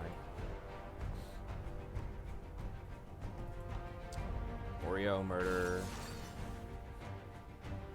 So these names. Okay, so support main, it looks like.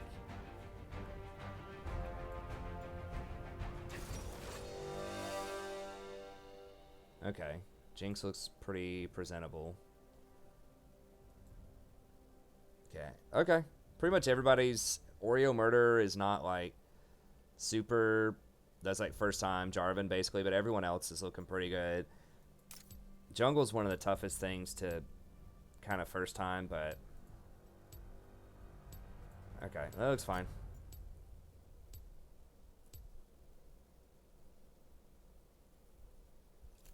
Yeah, I need to get a gaming mouse with all kinds of buttons.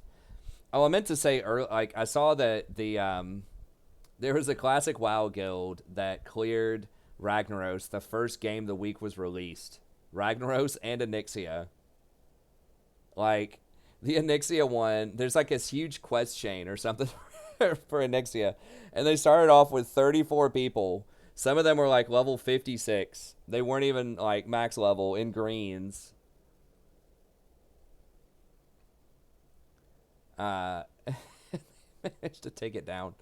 I think it took them 2 tries. Now, yes, they have been playing vanilla for years and years on private servers. And so they're pretty good. But I thought it was hilarious. And they were playing like all of these off-meta races too. It was like an alliance guild. It was like all gnomes and like dwarves instead of like humans, which are usually thought to be the best min-max for a lot of classes.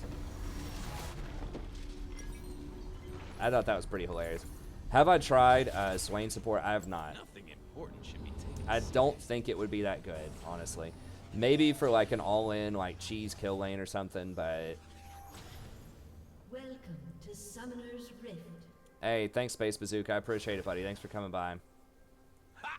I'm G to the D. Golden diamonds. Yeah, I mean, it's like, even if you're not tilted, it's just distracting. Like, I'm not like really mad if I hear someone say, you know, better jungler wins top lane, but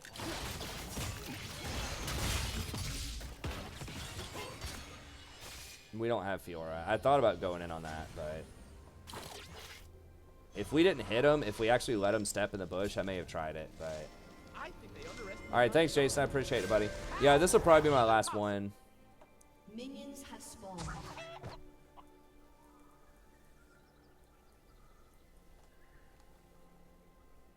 I might try to start at 9 most nights and then just go to 2 and just do like 5 hours some of the other nights.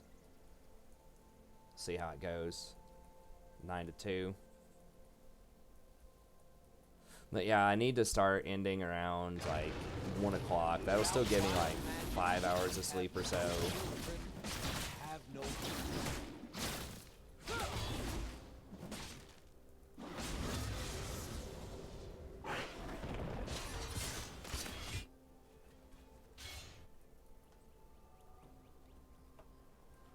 Yeah, I just straight disabled the chat. So then I'm not even tempted to type to him. So if I'm mad about a play, I can't even type anything to him. I don't type anything that's like that, like mean, but sometimes I'll type something that's a little sarcastic, a little sassy. Yeah, now I don't even have that option, so I like that. I mean, you know, maybe it makes for slightly less entertaining if y'all can't see them complaining, but at the same time, I think if I'm more chipper, then that's probably matters more. I hear the music.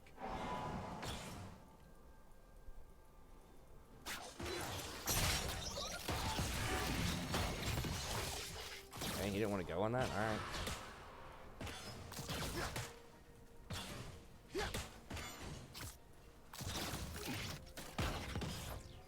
I will say I did watch a recent, I won't say which series it was in case you haven't watched it from last weekend, but tournament game from the LEC Europe. I think every team that had Rakan won. Every time a team had Rakan, they won. I think he had a 100% win rate in that series. I think it was pick banned every game.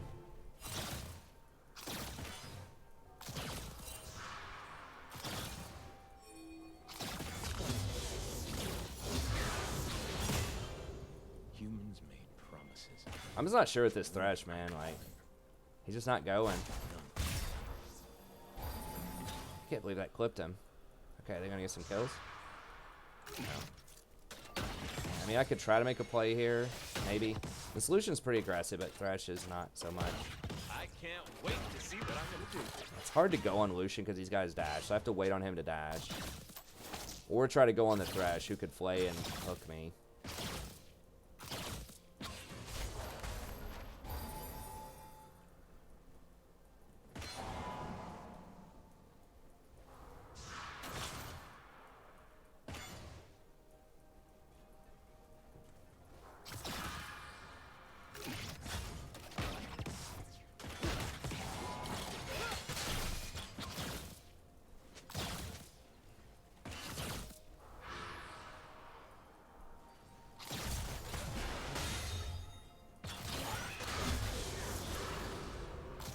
Yeah, I feel like this Thresh is kind of inexperienced. I don't say he's playing pretty passively. I'm gonna take all they got. Laugh.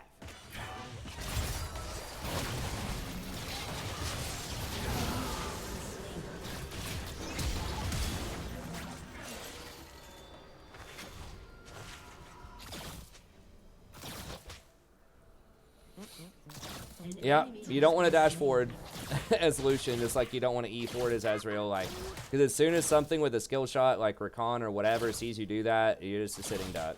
Even if Jarvan wasn't there, it was going to be a really bad trade for Lucian. I mean, I think we had him dead without Jarvan even touching him. He would have at least had to blow both sums.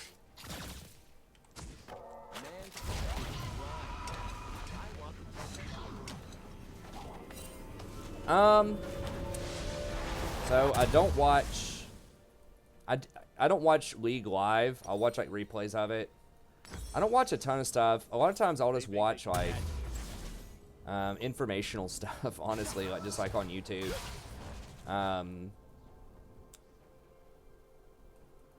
So like during the day, sometimes when I'm driving around, I'll just listen to like Yahoo Finance, or I'll listen to like company conference calls or whatever.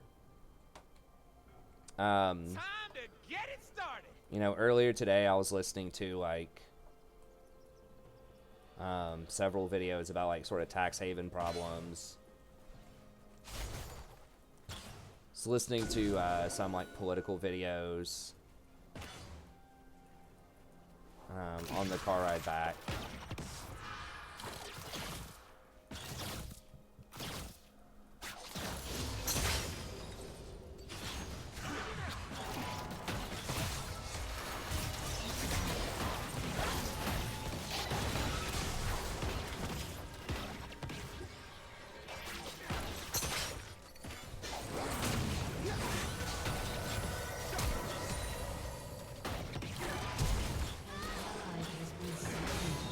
dude. An enemy has been slain.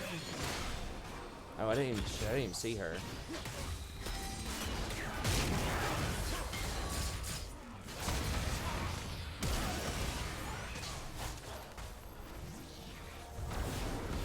Oh, there's the squad.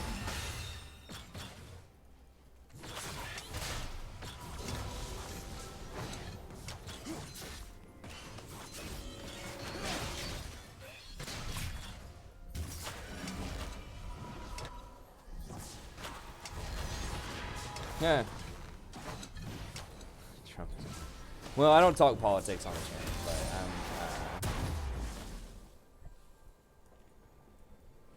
I'm Magic. interested in looking at several different things. Okay, I think I'm gonna have to go.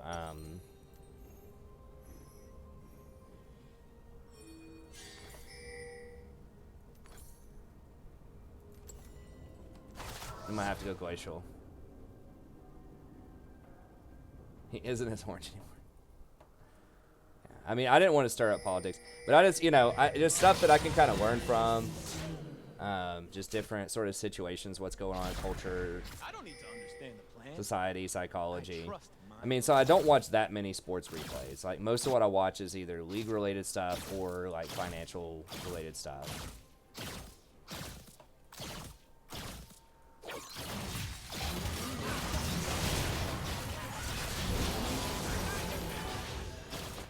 Okay, nice. Ally has been slain. Yeah, I'll just hear about something. I'll be like, huh, what is that all about? I don't need anything.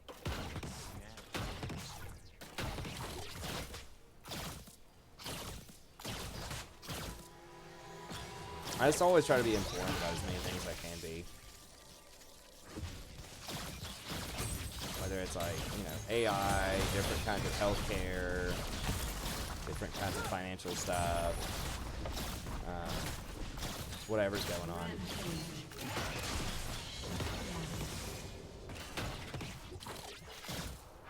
Yeah, a lot of it's lately has been financial stuff. I was listening to a lot of League, like, type of stuff, like the dive and these other things. I don't really, like, usually I'm just doing, if I have time, I'm just doing stuff with the channel, pretty much. Like, I'm recording videos or researching something. It's usually like I'm only listening to stuff. Like, it's usually just listening. Like, I don't watch other stuff. Like, so it's like podcasty type of things. Like YouTube videos without the video. Just like when I'm driving or like walking to class or whatever. Yeah, Joe's great. I like Joe. They ain't seen moves like Joe's actually, he's a really good host. I don't want to miss the start of the party.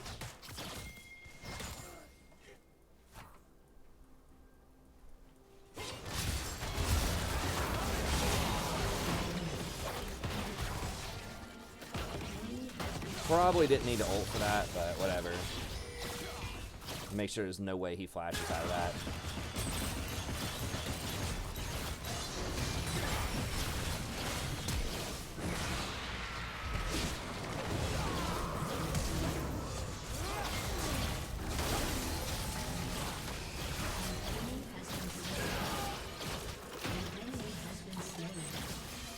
Yeah, Joe's interviews with Jordan Peterson are always very fascinating. His Elon Musk one was pretty cool. I listened to his with Bernie Sanders. I listened to his with Andrew Yang.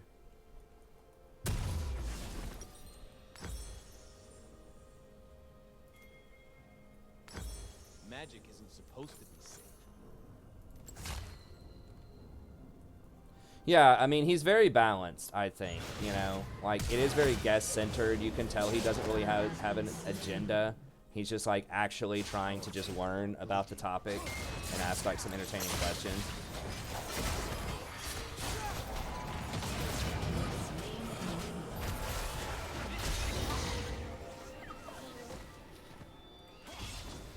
Which is refreshing. You know, Jordan Peterson and he and Joe were talking about just like how much of a better platform like YouTube is for things like that, for like open, like high quality debates versus like a news station or whatever, because you don't have to be beholden to particular, you know, higher ups you have to answer to, or like you don't have to have a certain agenda. You can, but you don't have to, you know. And you can do long form, even though YouTube likes the clickbait stuff. Joe's a very popular person, and you know he has videos that are like, really long, you know.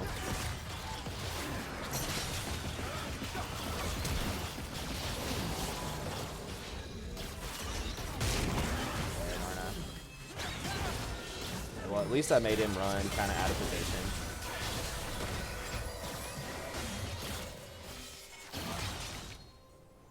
So he'll do like 2 or 3 hour videos.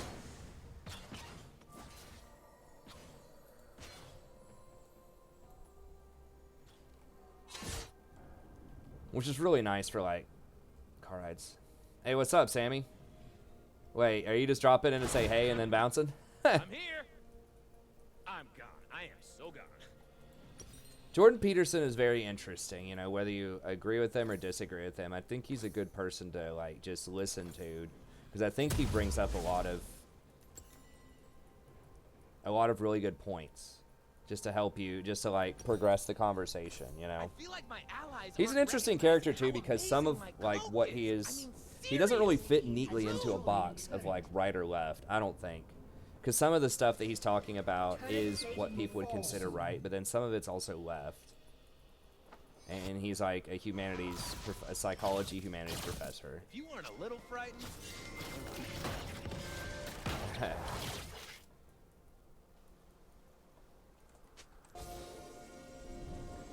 I think he's probably one of the more balanced of sort of the popular,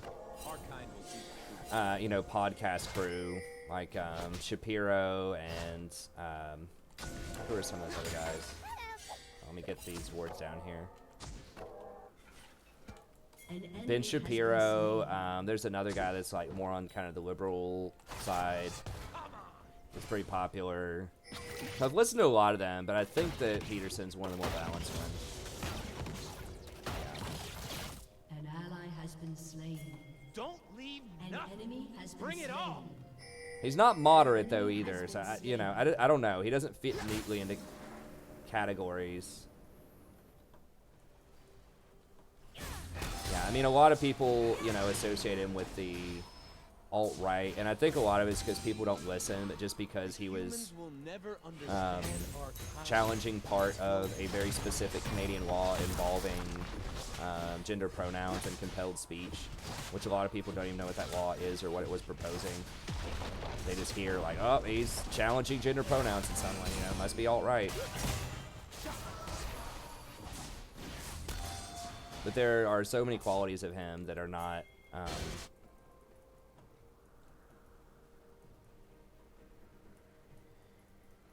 I'm going to do a campaign, probably with Empire, when it comes out.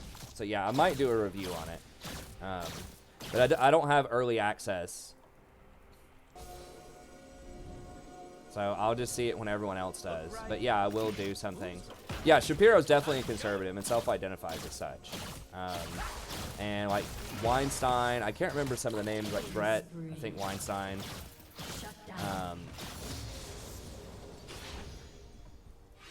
You know, I think Shapiro, like he's a, you know, a conservative intellectual that's more of a kind of provocateur. Like I think he tries to get at people a little bit. I think Jordan Peterson is like he's actually looking for the truth, and I think he does change his mind on some things. Just some of the stuff that he says. You know, it's like everyone on the alt-right breathes oxygen too. It's like, okay, so anyone that breathes oxygen is alt-right. It's like, well, not exactly. It's like, yes, there are some things that he critiques that they also critique, but I think there's a pretty big difference. But yeah, I don't want to get too far into the political side. I'm just saying that's the kind of stuff I listen to. Is I listen to people from all kinds of different spectrums and just try to learn stuff a lot of times if I have some extra time. The state of Yuumi, I think she's really difficult to balance.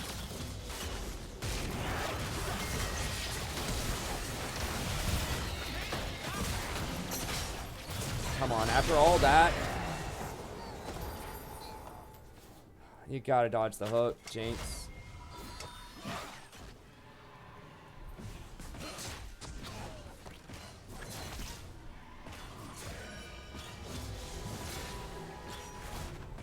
They will see We have 4v3 under this tower, probably. no magic's joy.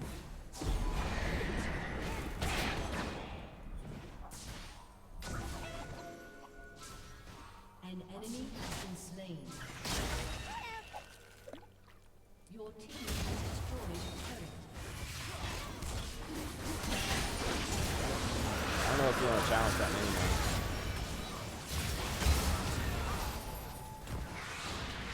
An ally has been That seems like a bad idea.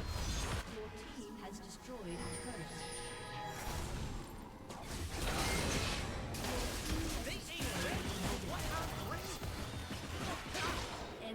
Are you kidding me? That was a blind max range Q. Well, we're stopping backs. Laura is tearing them up.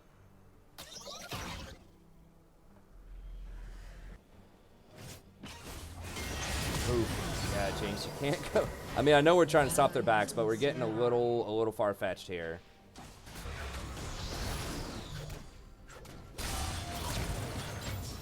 She's out of mana.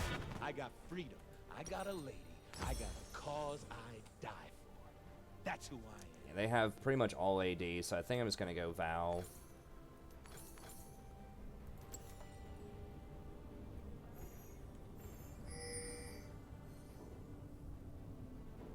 Yeah, I mean, you know, I think you can learn a lot from Jordan, even with his psychology stuff, more so than politics as well. He's very well read, very intelligent about a lot of stuff. So that's what I'm saying. I think it's good to listen to him, even if you don't agree with everything. I think just in general, it's a good idea to listen to people that you don't agree with on a regular basis, to try to understand, like, what their position is, even if, you know you're not going to change your mind. I know that sounds crazy this day and age, but you don't always have to listen to everyone that you agree with. I know everyone likes the echo chamber. Just listen to a bunch of people that tell you what you want to hear and what you already believe in.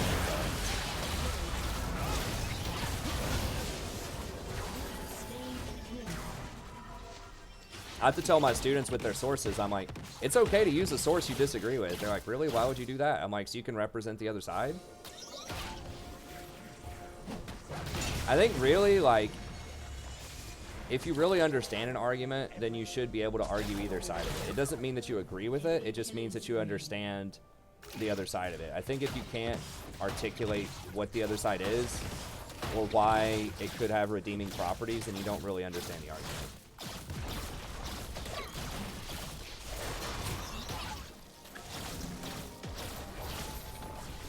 I just think there's such a big difference between, like, understanding and agreeing, and I think that a lot of times, you know, people, it just, you can't, that can't be different. It has to be the same thing.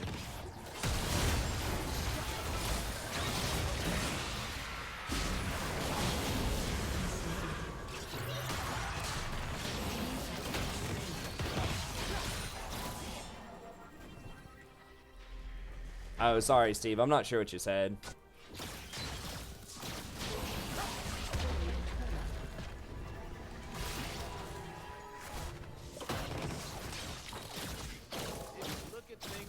I mean, it's basically what learning is. Like, you can't learn, if you already know something, you can't learn from it, you know? Or you're not going to learn anything.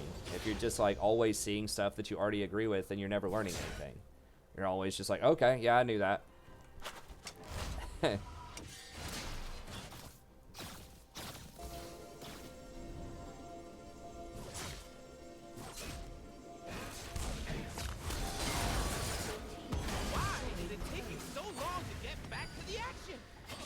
If I would have been hidden, I maybe could have baited that.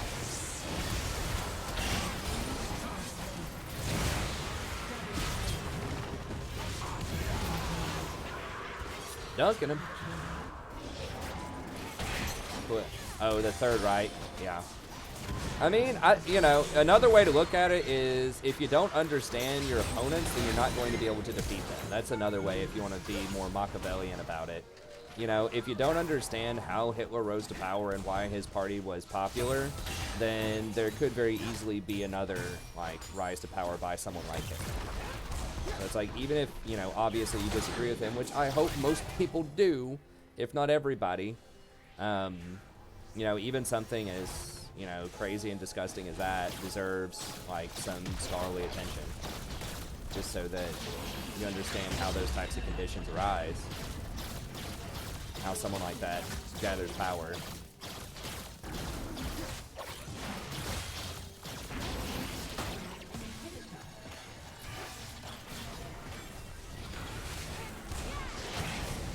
You know, that old idiom that, you know, if you don't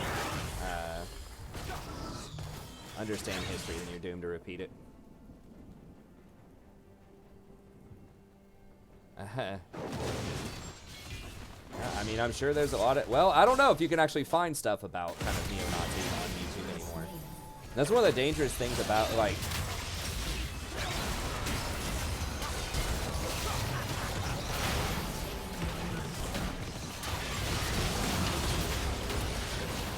is that you can't... But the problem is, like, YouTube is not really a...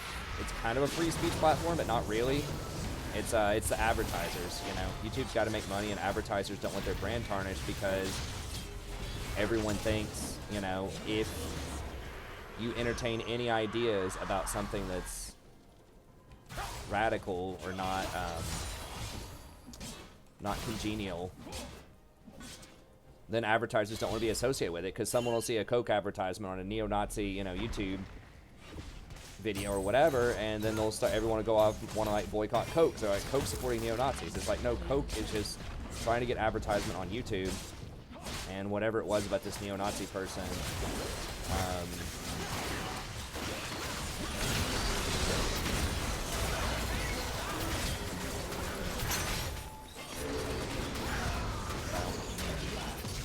I don't know. I mean, there's the argument that, you know, if people aren't exposed to, like, that exposing people to extreme ideas can make them extreme. I mean, that's obviously true. People are influenced. But I think the same can also be true as if no one understands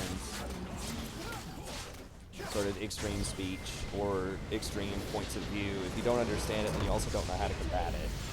So it's kind of like a double-edged sword. It's like, okay, do we just not expose people to that and just, like, push it underground? Or do we put it out in a place where we can more easily monitor and sort of like regulate the conversation?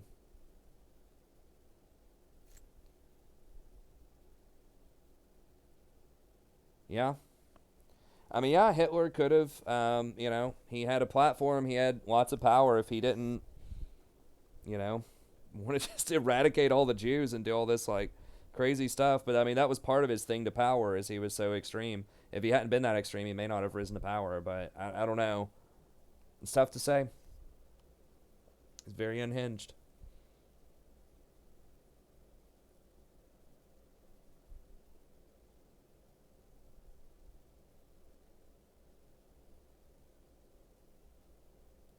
Yeah, I can understand that, Steve. Yeah, I mean, I've never been a part of something, you know, that extreme, or the history of America. I think I think I've got some roots. I know it's in either Ireland or Scotland, like maybe 3 relatives removed. Maybe more than that. But they immigrated over here, I believe, in the early 20th century or something. So definitely got some family history from that area, but it's pretty far removed for me personally. But anyways, okay. Bad mustache too. Yeah, it was, I mean, maybe it was fashionable at the time. I don't know. But anyways, thank y'all so much for tuning in. I appreciate it. It's really nice to see all the, you know, friendly new faces showing up. You know, Steve, Potato, and then some of our longtime supporters and friends too. Some people dropping by that haven't been by in a while. So we'll be back tomorrow.